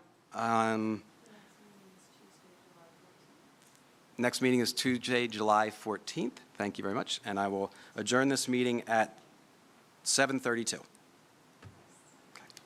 All right. Operations Committee, I call to order the Operations Committee meeting for June 9th, 2026. I am Beth Brindle, the chair. I note the presence of Vice Chair Liz Muirhead and board members, committee members, Holly Charest and Shauna Maxwell. We have, let's see, first is approval of the minutes. Recommended action that we approve the minutes for the May 12th Operations Committee agenda. Are there any questions or comments from committee members on the minutes? If seeing none, please say yes if you approve sending this to the full board for approval. Yes. Yes. Yes. We have no presentations tonight. Moving on to agenda items. Agenda item A, Edwin L. Heim Company, recommended action that the Board of School Directors approve the updated proposal for the 8-inch triple-duty valve replacement parts for the senior high school for a total cost of $24,580 as presented. Are there any questions from committee members? From the full board? Please say yes if you approve moving this forward to the full board. Yes. Yes. Agenda item B, CertaPro Painters. Recommended action that the Board of School Directors approve the proposal from CertaPro for painting service for the bathroom stalls at the stadium for a total cost of $7,961 as presented. This is a CoStarz supplier, meaning I think we get a group discount on that. Are there any questions from committee members or the full board? Committee members, please say yes if you approve moving this forward to the full board. Yes. Yes. Yes. Do we have Sean in there too? Sorry. Just want to make sure I get you. Agenda item C, epoxy floor experts. This is for a proposal for the epoxy floor paint for the stadium bathrooms for a total cost of $15,535. Are there any questions from committee members? No. From the full board? Members, please say yes if you approve moving this forward to the full board for consideration. Yes. Yes. Yes. All right, I am bundling items D, E, and F. Eagle Power and Equipment, these are all for Doe Run Elementary. And this is for equipment for the maintenance of the grounds of the new school. Are there any questions or comments about items D, E, and F? Yeah, I just, like, what's a kabuta? And then, what's our plan here? Are we trying to buy the equipment to maintain these grounds ourselves and reduce our outsourcing? I feel like I remember you saying that. Have we looked at the payback period of spending this upfront money to do that versus contracting these out? That is my plan and my intent, along with last month approving an additional groundskeeper. So the grass, landscaping maintenance, and snow removal will be in-house. Okay. What is a kubuta? I'm sorry? Kubota, I think it's like a Kubota? little bobcat kind of thing. We have one down the stadium. It's a utility vehicle. So on that utility vehicle, it has a power takeoff, so it's gonna have a plow and a broom. We got a lot of parking areas. So it'll be used to plow and to sweep the, It'll be used to plow the sidewalks, okay. the tighter areas inside for the access to the lunch areas, the playgrounds and all that. The plow that we previously purchased will be used for the parking lots and as such. Got it. Thank you. Thank you. Any further questions on items D, E, and F? No. All right. Please say yes if you approve moving this forward to the full board. Yes. Yes. Yes. Letter H, Brian Hoskins Ford, sorry. Wait, did you do G? Oh, no, I didn't, thank you. Okay. Letter G, Real Structures, that the Board of School Directors approve the proposal from Real Structures for the 14 by 30-foot garage for Doe Run Elementary for a total cost of $11,640 as presented. Is this to store our new? This is necessary due to the fact that we cannot store the equipment in the building as it contains combustibles, gas, oil. So, Makes yeah, sense. I just want to note that this and all the equipment will be coming out of the budget for the new building. Great. Thank you. You did say that at Yep. the pre-meeting, and thank you for mentioning that. Are there any questions from committee members or from the full board? Please say yes if you approve moving this forward to the full board. Yes. Yes. Now letter H, Brian Hoskins Ford, that the Board of School Directors approve the proposal from Brian Hoskins Ford for a 2027 Ford Transit 250 cargo van for the Facilities Department. The current van being used by the Facilities Department will go to the IT Department.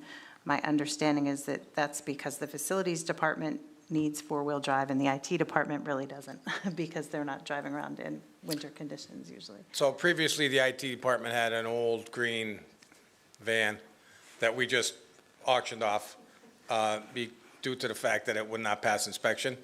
So the delivery van that was purchased I'm going to say 4 years ago, did not have all-wheel drive. So while IT will not be here in inclement weather, my guys are. So IT is funding 40,000 of this. We're funding the difference of 12 and change. And then we'll have all our vehicles will be all-wheel drive, and then IT will have a vehicle too. Thank you for the explanation. Are there any other questions from committee members or from the full board? Please say yes if you approve moving this forward to the full board. Yes. Yes. Yes. Letter I, HD Supply for the intermediate high school hot water heater replacement for a total cost of $14,265.70 as presented. Are there any questions from committee members? From the full board? Please say yes if you approve moving this forward to the full Yes. board. Yes. Yes. Yes. All right. Bundling a few ICS consulting items, and that would be letter J, and then letter J, N, O, and P. And these are for cash chiller replacements at Cash, and then items at Doe Run Elementary School. Are there any questions from committee members on these items, I, N, O, or P? I would just like to make a note on I. Yes. This is a proposal to have our construction management team look at our plant-based for the main campus. They are 20 years old. The chillers have, Sorry, that's letter J, right? I think I said it J, wrong I'm the sorry. second time. Did Letter I say J. I? Yep, Yeah. sorry. They're nickel and diming us. They've seen their useful life. So my proposal, because it's an expensive one at the end of the day, but looking at least a 3-year plan. First year would include 2 chillers at the high school. Next year would be the 3rd one and 1 at the high. So I'm trying to spread out the pain, the cost, but in the same time, update and modernize it, because it's, you know, that building was done in, I think, '07. So it's time to keep an eye on that. Yeah. Thank you. Any other questions from committee members or the full board on J, N, O, or P? All right, committee members, please say yes if you approve advancing this to the full board. Yes. Yes. Yes. And then back up to letter K, total grant services, that the Board of School Directors approve the agreement between Total Grant Services and the school district to provide grant consulting services for the Coatesville Area School District effective July 1st for a monthly fee of $2,000 as presented. And Jeff, if you could talk a little bit about this, because I think this is something that we've all been eager to, like, we would love to see the district apply for more grants, and it just hasn't been something we've had the bandwidth to do. So if you could talk a little bit. Sure, I think it's imperative that we have somebody out there advocating for us for these grants.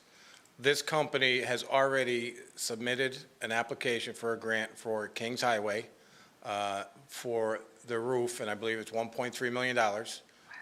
Hopefully, at no cost to us. Right. It was to ICS. So, you know, I said, what can you put together for us? Normally, it's a 2-year contract at $4,000 a month. I negotiated with them to do a 1-year at $2,000. I think one grant more than covers for that, and it sees what's out there, because there's a lot of grants out there. We just don't have the time or the wherewithal. If you know how to do grants, that's what you're doing. That's your lane. So I think it's incumbent on us, and I think it's very well worth the money spent on it.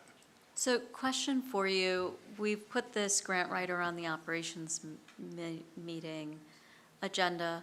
Will they be specifically focused on construction-related grants, or will they be looking for programmatic grants that might also benefit the educational aspects? They did state that they will look at any grants that they think will benefit the district.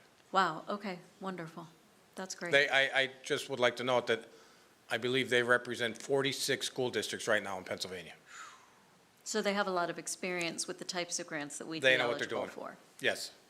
Wonderful. Thank you. That would be amazing. Yeah. Yeah. Thank you so much. Are there any other questions from committee members or board members? Committee, please say yes if you approve moving this forward to the full board. Yes. Yes. Letter L, Granite Government Solutions for elevator phone access. This is to provide phone access to all school district elevators for a 3-year period for a total cost of $2,747.25. I think this is to make sure if you're trapped in the elevator, you can let someone know you're trapped in the elevator. So it is, and we've been working on this, myself and Rich. Our elevators by code need a direct line for their phones. Something that not an elevator in this district has had for 5 to 6 years at least.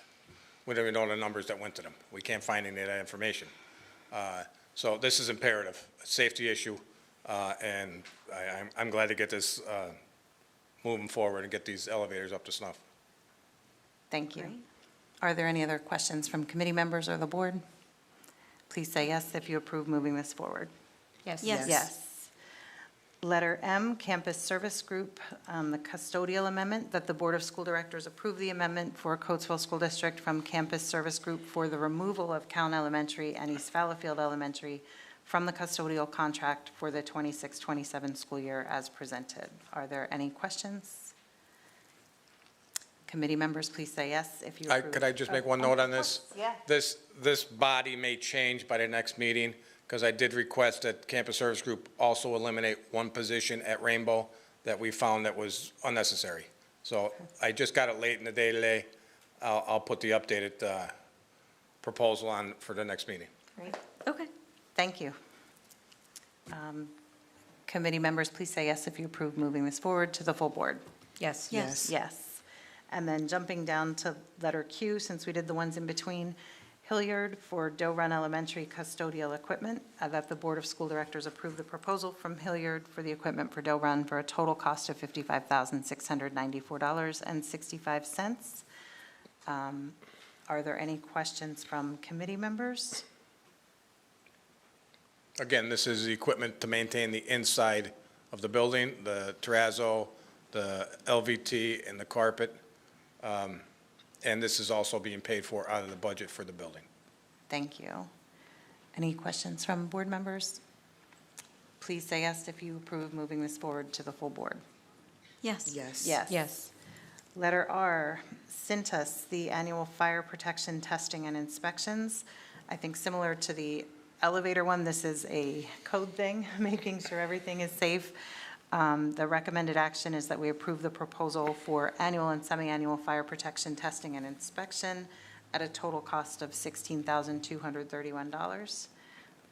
Any questions, or Jeff, would you like to?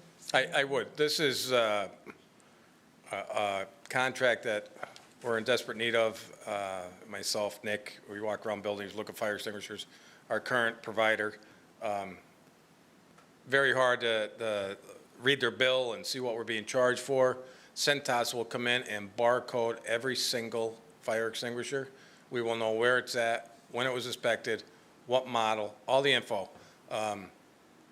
They're just very professional, and it's the way we need to go, because right now we keep finding things and we don't know how they build because it's so convoluted, their system, so.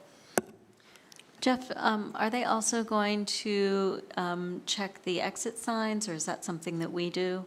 That's something we do. We actually have a 6-month inspection work order that automatically pops up, and we look at all that in-house. Great. And then can I actually bundle that with S, the Cintas, the annual fire extinguisher inspection? And that's, I think, annual fire extinguisher inspections for total cost of $2,231. So I was kind of backwards there. So the fire protection testing is the first one that we read. The second one is the fire extinguisher. Got it, So they're gonna bundle. They're gonna do all of our fire protection systems. Okay, thank you. Any other questions from committee members or the board? Please say yes if you approve moving this forward to the full board. Yes. Yes. Letter T, Unitex line painting, and this is a proposal from Unitex for a total cost of $5,921 as presented. I don't. Little explanation for this. Yeah. So last month the board approved the concrete work at the main campus. Yeah. And the paving at the main campus and the seal coating at the main campus and Rainbow. Part of the seal coating, well, Unitex got the bid for the seal coating. The paver got the line painting. They didn't bid on the seal coating. Doesn't make sense. They go hand in hand. So this $5,921 was what, but the pavers bid on the line. This is exactly what they bid on. So the pavers total amount was adjusted downward. Unitex will provide us the quote for this amount, which will still be in our numbers that was approved. But I will have a proposal by the end of the month for this. Thank you. Are there any other questions from committee members or the board? Please say yes if you approve moving this forward to the full board. Yes. Yes. Yes. Letter U, consensus e-fax service, that the Board of School Directors approve the service agreement between Consensus Services and the district to provide e-fax services for the 26-27 school year for a total of $12,594 as presented. And this is an annual increase due to the newly required transport layer security. Are there questions from committee members? It looks like that added about $1,200 to the cost. Over last year's? Yeah. Yeah, thank you. Any questions from the full board? please say yes if you approve moving this forward to the full board. Yes. Yes. Letters V, W, and X, I am going to bundle Gov Connection firewall replacement, Barracuda email filtering, and Extreme server switch. And let's see, this is IT equipment from Gov Connection. Are there questions on these items from committee members? I was just curious, is Barracuda a new email filtering provider for us, or is this an increase from the prior year? This is, I think we're expanding what we do with Barracuda, if I remember correctly.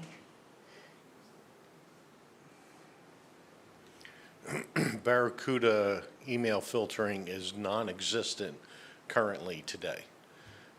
It has, the amount of spam has continued to increase as much as we've used KnowBe4 to make everyone aware of what they look like.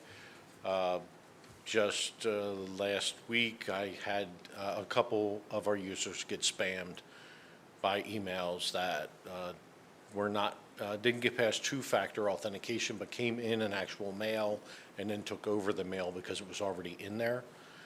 This is to combat the additional overwhelming amount of spam that we do receive. So it's in addition to whatever minimal filtering we have today through Microsoft. Okay. And this is a 3-year agreement? That's correct. Okay. Thank you. Thank you. Are there any other questions on items V, W, or X? Committee members, please say yes if you approve advancing this to the full board. Yes. Yes. Letter Y, visual sound Lumio smartboard software, that the Board of School Directors approve the software renewal subscription from Visual Sound for a total of $10,577 as presented. Are there any questions on this item? All right. Please say yes if you approve advancing this to the full board. Yes. Yes. Yes. Yes. Letter Z, Riverside Technologies Network Equipment for Doe Run Elementary, that the Board of School Directors approve the proposal for district network equipment to be used at Doe Run for a total of $150,320 as presented. Are there any questions on this item? All right, and I think this one would go to the special board meeting tonight, just so we're aware on that. I think that's just to keep things moving at Doe Run. So if there are no questions, please say yes if you approve moving this forward to the full board. Yes. Yes. Yes. And then we're getting down there. Item AA, visual sound interactive, let's see. Visual sound interactive whiteboards, 79 smart interactive whiteboards for a total of $298,530.54 as presented. And I think the earlier item was for Doe Run. I think this is to make sure we have these boards in every classroom across the district. So this is to continue the use of the boards throughout the district. So we've currently took all the boards today out of East and Calne. They're being relocated, and this should be just about the balance of the school district classrooms for smart boards. So this is our normal cycle technology budget, July 1 purchase for additional boards. So there was something that I found confusing in the proposal. It said that the job site is here, and it said they're being installed in 9 classrooms. So are we installing the majority of them, or? No, I'll take a look at it. Okay. It's installed, somebody missed a 7. Maybe it should have been 79 classrooms. That's what I'm wondering, like, that was one possible, and then like if it's in multiple buildings around the district, that might be why they used the administration building address as the job site, but it worried me that there were some inconsistencies with what I expected in the agreement. Yeah, so it is balanced. I have the list of rooms, Okay. but we've not identified them based on a 39 that we're moving from the 2 elementary schools. Yep. And then we work with the principals to make sure we've covered every classroom. Okay, thank you. Thank you for those questions and for that information. Are there any other questions from committee members or the board? Please say yes if you approve moving this forward to the board agenda. Yes. Yes. Letter BB, Aptigee website service. This is the proposal from Aptigee for the renewal of district website service for a total cost of $30,456.56 as presented. This is about a $1,500 increase over the previous expenditure. Are there any questions from committee members or the board? Please say yes if you approve moving this forward to the full board. Yes. Yes. Yes. Letter CC, Metroline desk phones, that the Board of School Directors approve the purchase from Metroline for 150 desk phones at a total cost of $5,542 as presented. Are there any questions from committee members? This is just a normal cycle replacement of the classroom phones? Is that what that Yeah, says? so we were hoping to move to a new phone system. It was part of the way I was able to cut the budget a little bit this year. But equally, we don't have the capacity to cover the amount of work that needs to be done, even with some services helping us. This is to give us phones in hand, put some new phones in. Some of these are refurbished phones. I saw that. Yeah, so we can't get the phones, and that's why I was looking to change the whole system. This should give us enough phones to cover DOE, and the ones we pull out of the classrooms in the two schools will be extras that we can keep because they do break. The good thing is this company actually buys phones back. So if we do get to move forward next year with a phone, we can take all these and actually sell them back to the company and they can refurbish those. Great. Thank you. You're welcome. Thank you. Are there any other questions from committee members or the board? Please say yes if you approve moving this forward. Yes. Yes. And this one would also go to tonight's special board agenda. Moving on to item DD, Clever Classroom, that the Board of School Directors approve the annual licenses for classroom multi-factor authentication with Clever for grades K to 5 for a total cost of $4,450 as presented. And this is security for the student devices. Are there any questions from committee members or the full board? Please say yes if you approve moving this forward. Yes. Yes. Letter EE, Sycamore e-waste disposal. I don't have a description here, but this is a technology recycling proposal. I think this is at no cost to us. And Good. this is to get rid of outdated, obsolete, broken items, things that we can't otherwise sell or use. It is at no cost. If there's some of value, they will write us a check. Or if there's something that is very obtrusive, like old tube TV, sometimes we get a little charge for that, but it's usually balances out to a $0. Thank you. Are there any questions from committee members or the board? No. Please say yes if you approve moving this forward to the board agenda. Yes. Yes. Letter FF, Network Connections, that the Board of School Directors approve the proposal from Network Connections for the purchase of equipment and installation of an updated door access control system for Scott Middle School for a total cost of $64,277.30 as presented, and this cost is covered under this year's PCCD Safety and Security Grant. I think we've heard Nick talk about this, and I don't know, are there any questions from committee members or the board? No, Director Brindle, would you like to bundle with the other two network connections Thank you, yes, I will items? bundle that with GG and HH, all network connections, so that's the cameras to address blind spots at Scott Middle School, and then camera removal from Callan and East Fallowfield Elementary Schools. Are there any questions about any of those items? All right, committee members, please say yes if you approve moving this forward. Yes. Yes. Yes. And then, letter II, Chester County Department of Emergency Services Equipment Lease Agreement, that the Board of School Directors approve the lease agreement from Chester County Department of Emergency Services to lease county police radio communications equipment and in-car county computers for a total cost of $285.30 annually as presented. Are there any questions on this item? All right, please say yes if you approve moving this forward to the full board. Yes. Yes. Yes. Last one, JJ, Critical Response Group for comprehensive building mapping to include fire evacuation maps for 7 buildings for a total cost of $30,025 as presented. This project will be covered under this year's PCCD Safety and Security Grant as well. Are there any questions from committee members or the full board? Seeing none, please say yes if you approve moving this forward. Yes. Yes. Yes. Do any committee members have informational items tonight? Any old business? Any new business? Is there any public comment? And so the next meeting of the Operations Committee will be Tuesday, July 14th, 2026. And with that, I adjourn the Operations Committee at 8:01. Okay, good evening, folks. I would like to call to order the Policy Committee meeting. I am the chairperson, Holly Charest. I want to note the presence of board members Liren Yacco and Beth Brindle.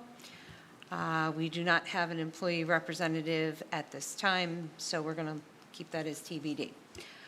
Moving on to item number 2, approval of the minutes. This is approval of the May 12, 2026 Policy Committee meeting minutes. My colleagues on the committee, are there any questions or comments regarding the minutes? From the full board? Seeing none, please say yes if you would like to move these into public record. Yes. Yes. And yes. Okay, we have no presentations, so I'm going to jump right into the agenda items listed for this evening, starting with letter A. This is Board Policy 140, Charter Schools, first reading. I know this was on our agenda last time, and it was removed because we needed to put some updates in there. We need to make revisions regarding the district's transportation obligations, and because the AR for this policy needed revisions as well. To my committee members, any questions regarding this policy? To the full board, questions? Seeing none, please say yes if you would like to move this policy forward for a second reading. Yes. Yes. And yes.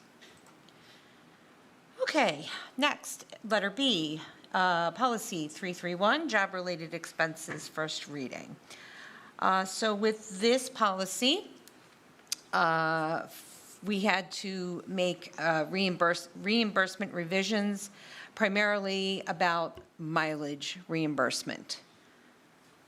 To my colleagues on the committee, any questions or comments from the full board? Okay, seeing none, please say yes if you'd like to move this policy forward for a second read. Yes. Yes. Okay, and yes. Okay, I am going to bundle letter C, Board Policy 236.1, Threat Assessment. Letter D, Policy 805, Emergency Preparedness. And Policy 810, Transportation. They are all listed for second readings. To my colleagues on the committee, are there any questions or comments regarding these policies? Okay, any questions from the board members? Okay, seeing none, please say yes if you would like to move these 3 policies forward for final approval. Yes. Yes. And yes. In informational items, we have listed the related ARs for the policies that were covered. I'm trying to remember if there was something. Yes. It was to look over policy 803 when it comes to the calendar, right? Oh, I haven't gotten there yet. Oh, sorry. No, I was just wondering if there was, I'm trying to remember if there was something that was on the On ARs. informational, the enrollment of students Yes, is on the informational but wasn't on the agenda, I think, because we're just yes. wrapping that one up. Right. We are wrapping that one up. It's to update acceptable proofs of residency to reflect the change in PDE, that it's removing driver's licenses as an acceptable proof of residency. So we are just wrapping that up. Do you want to comment on that, Mr. Barbetta? No, Okay. I think you explained it exquisitely. Good job. Excellent. Okay, thank you. Thank you for that feedback, I appreciate it. All right, so moving on, old business. I know it's not listed on here, but I just wanted to circle back to, we brought up last month policy 126 regarding class size, specifically the AR associated with it. We're going to do it in July. Okay, beautiful. Beautiful. Uh-huh. Any other old business? Okay, for new business, before we jump into our discussion, I had, was reading the news, and it looks like House Bill 1814 is officially passed by the Senate and officially passed by the Pennsylvania House. And indications are favoring that Governor Shapiro is going to sign this. So I was looking up policy 237 relating to electronic devices. I don't know if anything needs, in anticipation of his signature, if anything needs to be addressed in that. No, nothing at this time. The Okay. superintendent and I are all talking about it and Okay. on a group chat. We're just waiting for it to go through. Okay. And then, because there are going to be certain stipulations to it. Yes. And yeah. there's going to be a lot of local decision to some of the things, so Okay. we're waiting for it to come through to understand it completely. Okay. I know there was a Senate cell phone ban and a House cell phone ban. 1814 has passed the House, but not the Senate. It's Oh, it still, hasn't yeah, passed the Senate. it's- Oh, But the my. other one passed the Senate. And I What's think the it other did one? pass the House. I don't remember the bill. I think Okay. the Senate bill is the one that passed both chambers. Okay. So just, I do know that New York has the cell phone ban in their schools, and it's been a positive thing for their, or not, never mind. That's what I heard from a bunch of teachers in New York. But you also are familiar No, with New all York, my too? family's up there. That's fair. And I've gotten some interesting feedback of New York, is that some districts really enforce it to the nth degree. Others are more, hey, put your cell phone away. So we'll see what comes of, that's why I think I'm waiting for the bill to actually come through. Yeah. To understand what we actually have to do in the Right. provisions. Waiting for that ink to dry, so to speak. Okay. Mr. Barbetta weigh in a little bit, or no? Okay.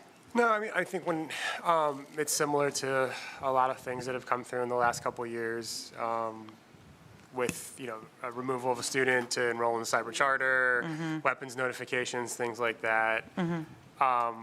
We'll wait and see. And we do have some districts that we work with that already have something similar to this Okay. in place. But as Dr. Rabarczyk noted, there's going to be, there's probably going to be more emphasis on the exceptions than the ban per se. Yeah, So I yeah. think waiting until we see what the language actually speaks to probably makes the most sense in this Yeah. case. Okay. That does make sense. I Wonderful. will tell you this, the advertisements are coming through from all the vendors of how they're going to sell you that Oh, of course. cell phone proof case. Of course. in our school board email.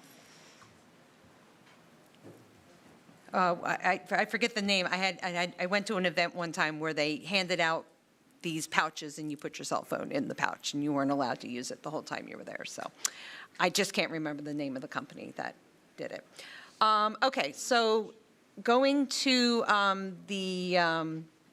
the item that Director Wilson had brought up. So I went to School Board Policy 803 regarding the school calendar. I specifically was trying to find something about, noting holidays and so forth. In the AR for that policy, it lists on there the days school is not in session, and they list the days there.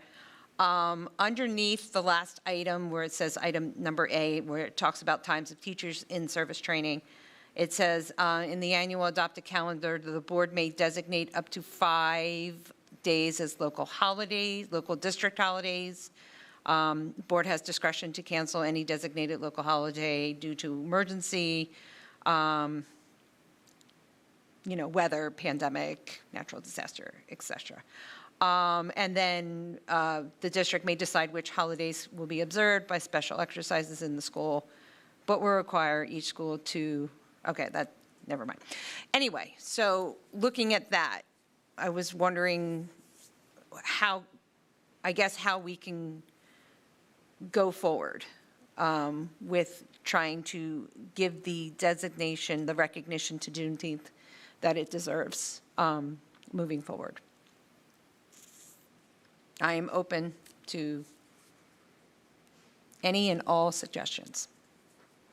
I think the cleanest suggestion would be to add Juneteenth to the days school is not in session. That is one suggestion that I would offer as a possibility. Okay.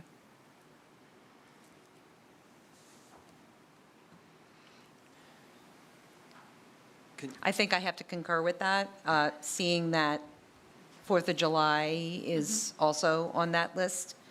I think it makes sense. What are we saying to do? Can you just clarify for me? Director Muirhead is making the suggestion of, since there's a designated list of days that school is not in session on the AR for policy 803, she's suggesting that we add Juneteenth to that designated list of days school is not in session, since 4th of July is already on there. Right. We can just add it there. I don't have it in front of me. This is, we get to designate up to 5, so this would be one of those 5. No. You can pull it up in board docs. Okay. So it's not one of the 5, though? It's No, not it one of the wouldn't be 5. one of the 5. It's a section, it's a 803-AR-0, school calendar.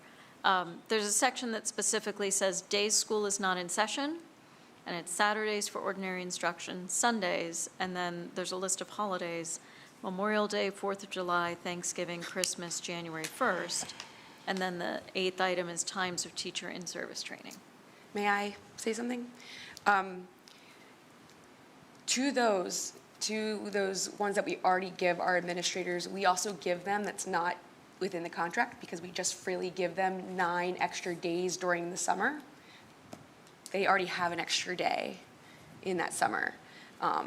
So if we're giving off Juneteenth because it's a work day, and we're allowing them to take off anyway. So that's why it's not being given the day before, because it is a work day. The 19th is a work day for us still, but we're giving it off because we as a board have agreed to, even though it's not in the 260 days, they don't actually have 260 days because they get 9 extra days off, the administrators. It's important to understand that. And just to clarify, that time, those days off are because the board has been generous in the sense that all the nights that we put out, as tonight, all those extra times, for school events and everything else, that is more of an equitable approach to it, that's all. So you need to look at it as like Juneteenth is actually, because it's not in that list, is a day that right now in our calendar, they're supposed to work. But we've already given that day off. We're giving that day. For this year, you're referring to? No, every summer we do that. Well, it's not always on a Friday. It's not always on a No, Friday. it's not. Just like July 4th, it varies. Right. Oh, I thought we were just talking Correct. about. This year, next year, and the Right, following year will be Friday, Saturday, I just thought we were Sunday. talking about, like, if it's, what's the, I'm sorry, what was the word that we used? If it's on a Saturday, they get it on like the Friday. Recognize. Recognize. That's Yeah. what was originally talked about, was it not? So that's Yes. that's what I'm talking about. So it doesn't really apply here, I feel like. This because- year, it doesn't apply? No, because that's a working day. Like, that's a working day, but we're giving it off. Can I chime in for a second? Because if I'm understanding correctly, it's not, I get it's a working day, but why are we not acknowledging it as a holiday? No, we should. No, we should acknowledge it as a holiday. We need to put it in here as a Right. holiday. But Right, that's so we what I can add it to suggested. that Yeah, list no, that absolutely. I was Holly has. just, It'll be my on the list. my head Right, is so it'll go still, with Memorial Day, it'll go with the 4th of July, it'll go with the other days that are listed on the list Absolutely. as a holiday, not a day off given because Yes. it's a Yeah. given Agreed. day off. I have to adjust, though, one day still to get to Okay. the 260 then somehow. Okay. That's what I'm saying. Okay. So I can add it to that list, but then I have to find another day somewhere to, where administrators would have to Gotcha. work, because it's And a what you're saying is 260. we can't do that for this year, but moving forward, But for I this would- year, they're already getting that day off right. because it's a That's what I Friday. mean, so then moving forward, it'll be on the list and it'll be off as a holiday. And If we approve a If we- revision to if this. it's- Right, provision to this, so, Okay. because I have to find another day, that's all. Okay. And and for clarity, if it does fall on a Saturday, then Friday would be acknowledged as the day off for Juneteenth, Right, if we vote this through. right. So if it falls on a weekend, there would be a in-service day similar to That- the July 4th falling on a right. Saturday or something. Let me clarify, because we're getting in the weeds with it a little bit, just because of the days you give us off, because of the extra time that we all put in over throughout the course of the year, those Fridays. So the statute in Pennsylvania for 4th of July is if it's on a Friday, if it's on a Saturday, you would get the day prior or the day after. Because we don't work on the Friday, it's a Thursday, Friday, Saturday, Sunday. You understand what I'm saying? So because it's on Saturday, because we're off Friday, the actual holiday you're giving us then is on that Thursday.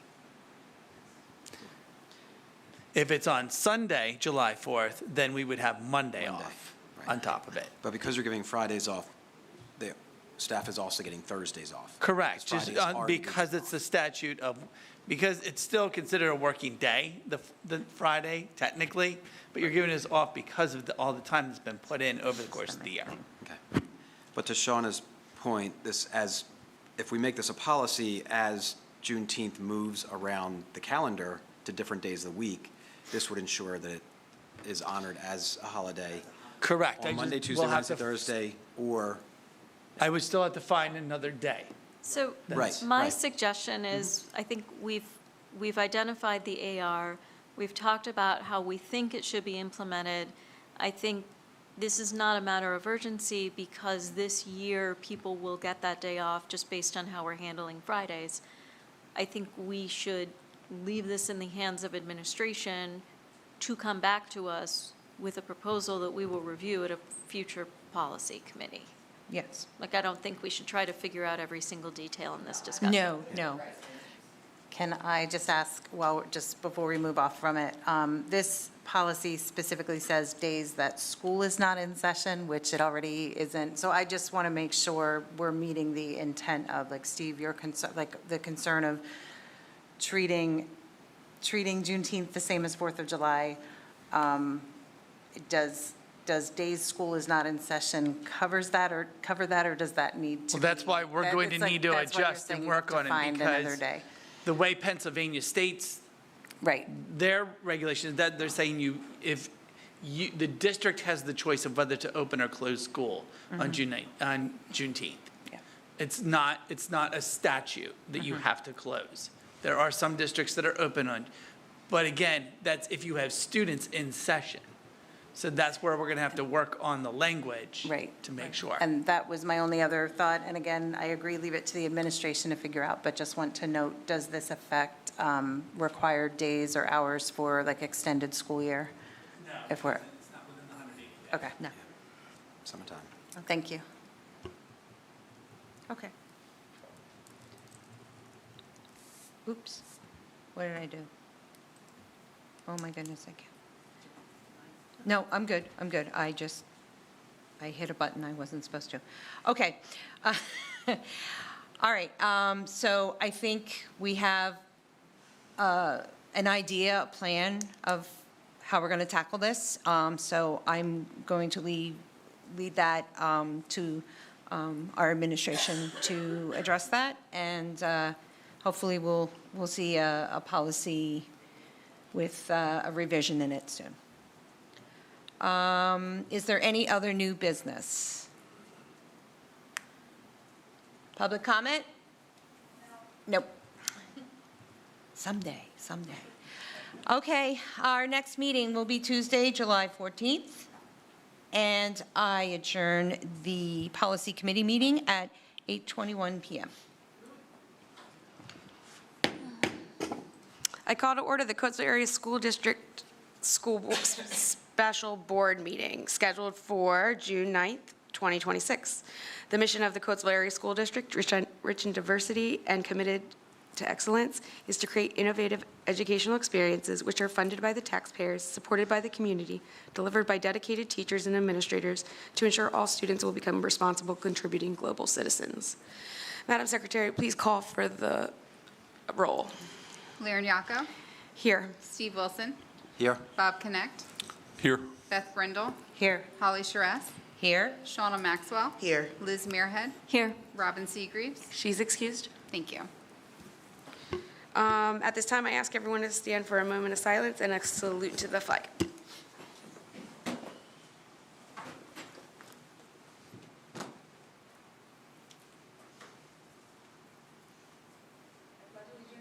To the flag of the United States of America and to the republic for which it stands, one nation, under God, indivisible, with liberty and justice for all.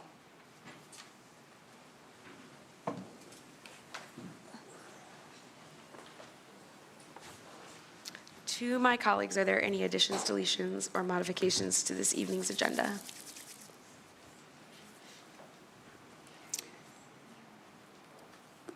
Okay. I'm guessing we don't have public comment? No, no, I mean, there's nobody in the, okay, cool. Executive session, Mr. Barbetta? Thank you, Madam President. The board met in executive session on June 8th to discuss the following items. Items related to safety and security, confidential personnel matters, items related to collective bargaining and labor relations, items of potential litigation, the matter docketed in the Chester County Court of Common Pleas at 2025-09248, another matter docketed in the Chester County Court of Common Pleas at 2024-06456, items protected by the attorney-client privilege for which the solicitor was present to provide legal advice. And that concludes this evening's executive session announcement. Thank you. Approval of the minutes. The Board of School Directors approved the minutes for the May 26, 2026 school board meeting, subject to any additions, deletions, modifications, or clarifications. Are we taking a vote for that? Yes. Do I have a motion? Motion. Second. Second. I'm winging it at this point. Madam Secretary, please call for the vote. Beth Brindle. Yes. Liz Muirhead. Yes. Bob Connect. Yes. Shauna Maxwell. Yes. Holly Charess. Yes. Steve Wilson. Yes. Lauren Yacco. Yes. Motion approved. All right, motion items. We are not going to do, I think we're just going to go through them all so that we can all have a vote, since these are all pretty important ones, and I just don't want a consent agenda for one of them. So Yep. let's just start, since I don't have to do that whole thing, let's just start with you. Okay.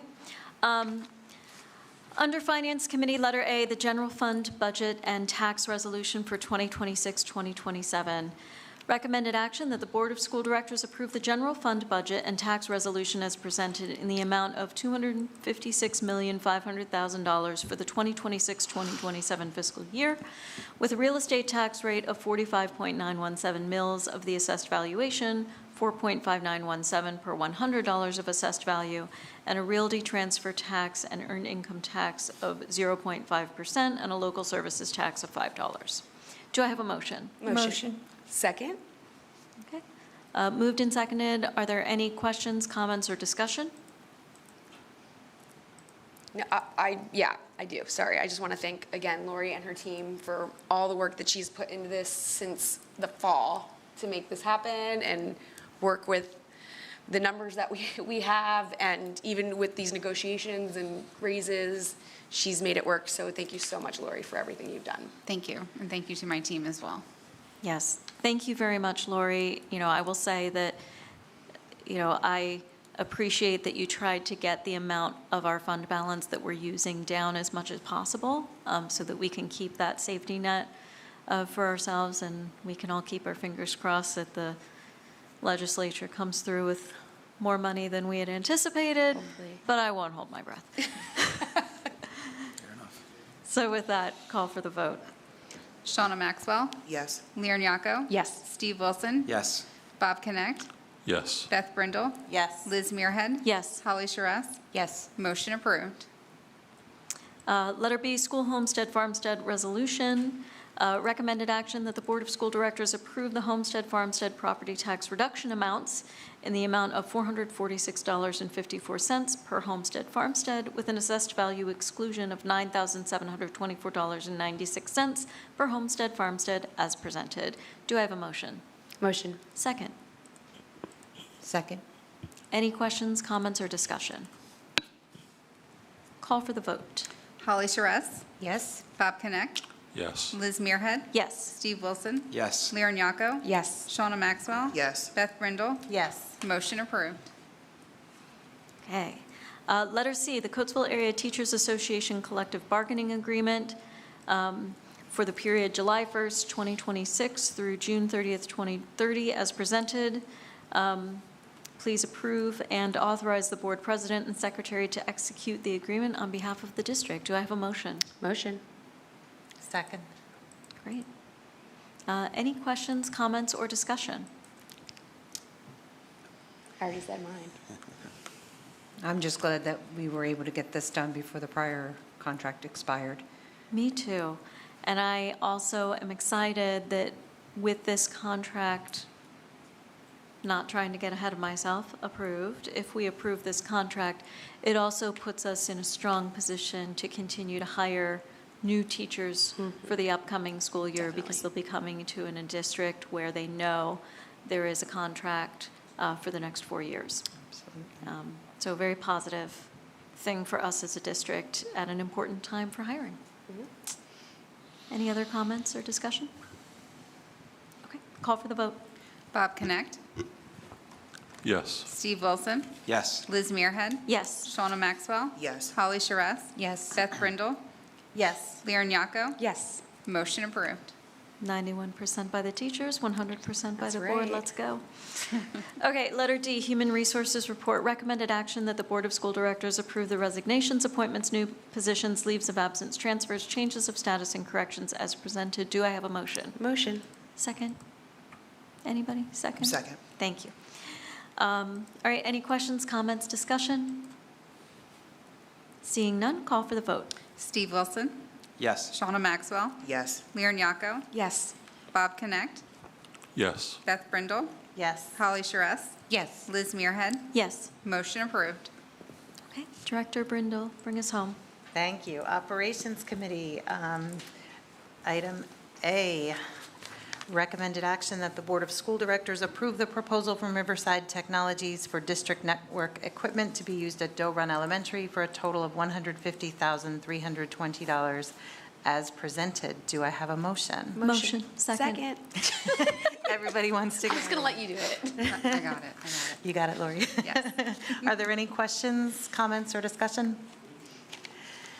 All right, seeing none, Secretary, please call for the vote. Liz Muirhead. Yes. Shauna Maxwell. Yes. Bob Connect. Yes. Beth Brindle. Yes. Lear Nyako. Yes. Holly Charess. Yes. Steve Wilson. Yes. Motion approved. Letter B, Metroline desk phones, recommended action that the Board of School Directors approve the purchase from Metroline for 150 desk phones for a total cost of $5,542 as presented. Do I have a motion? Motion. A second. Are there any questions, comments, or discussion? All right, seeing none, Secretary, please call for the vote. Lear Nyako. Yes. Holly Charess. Yes. Shauna Maxwell. Yes. Steve Wilson. Yes. Beth Brindle. Yes. Liz Muirhead. Yes. Bob Connect. Yes. Motion approved. That brings us to no public comment. All right, and then informational items, nothing, and adjournment. May I have a motion for adjournment? Motion.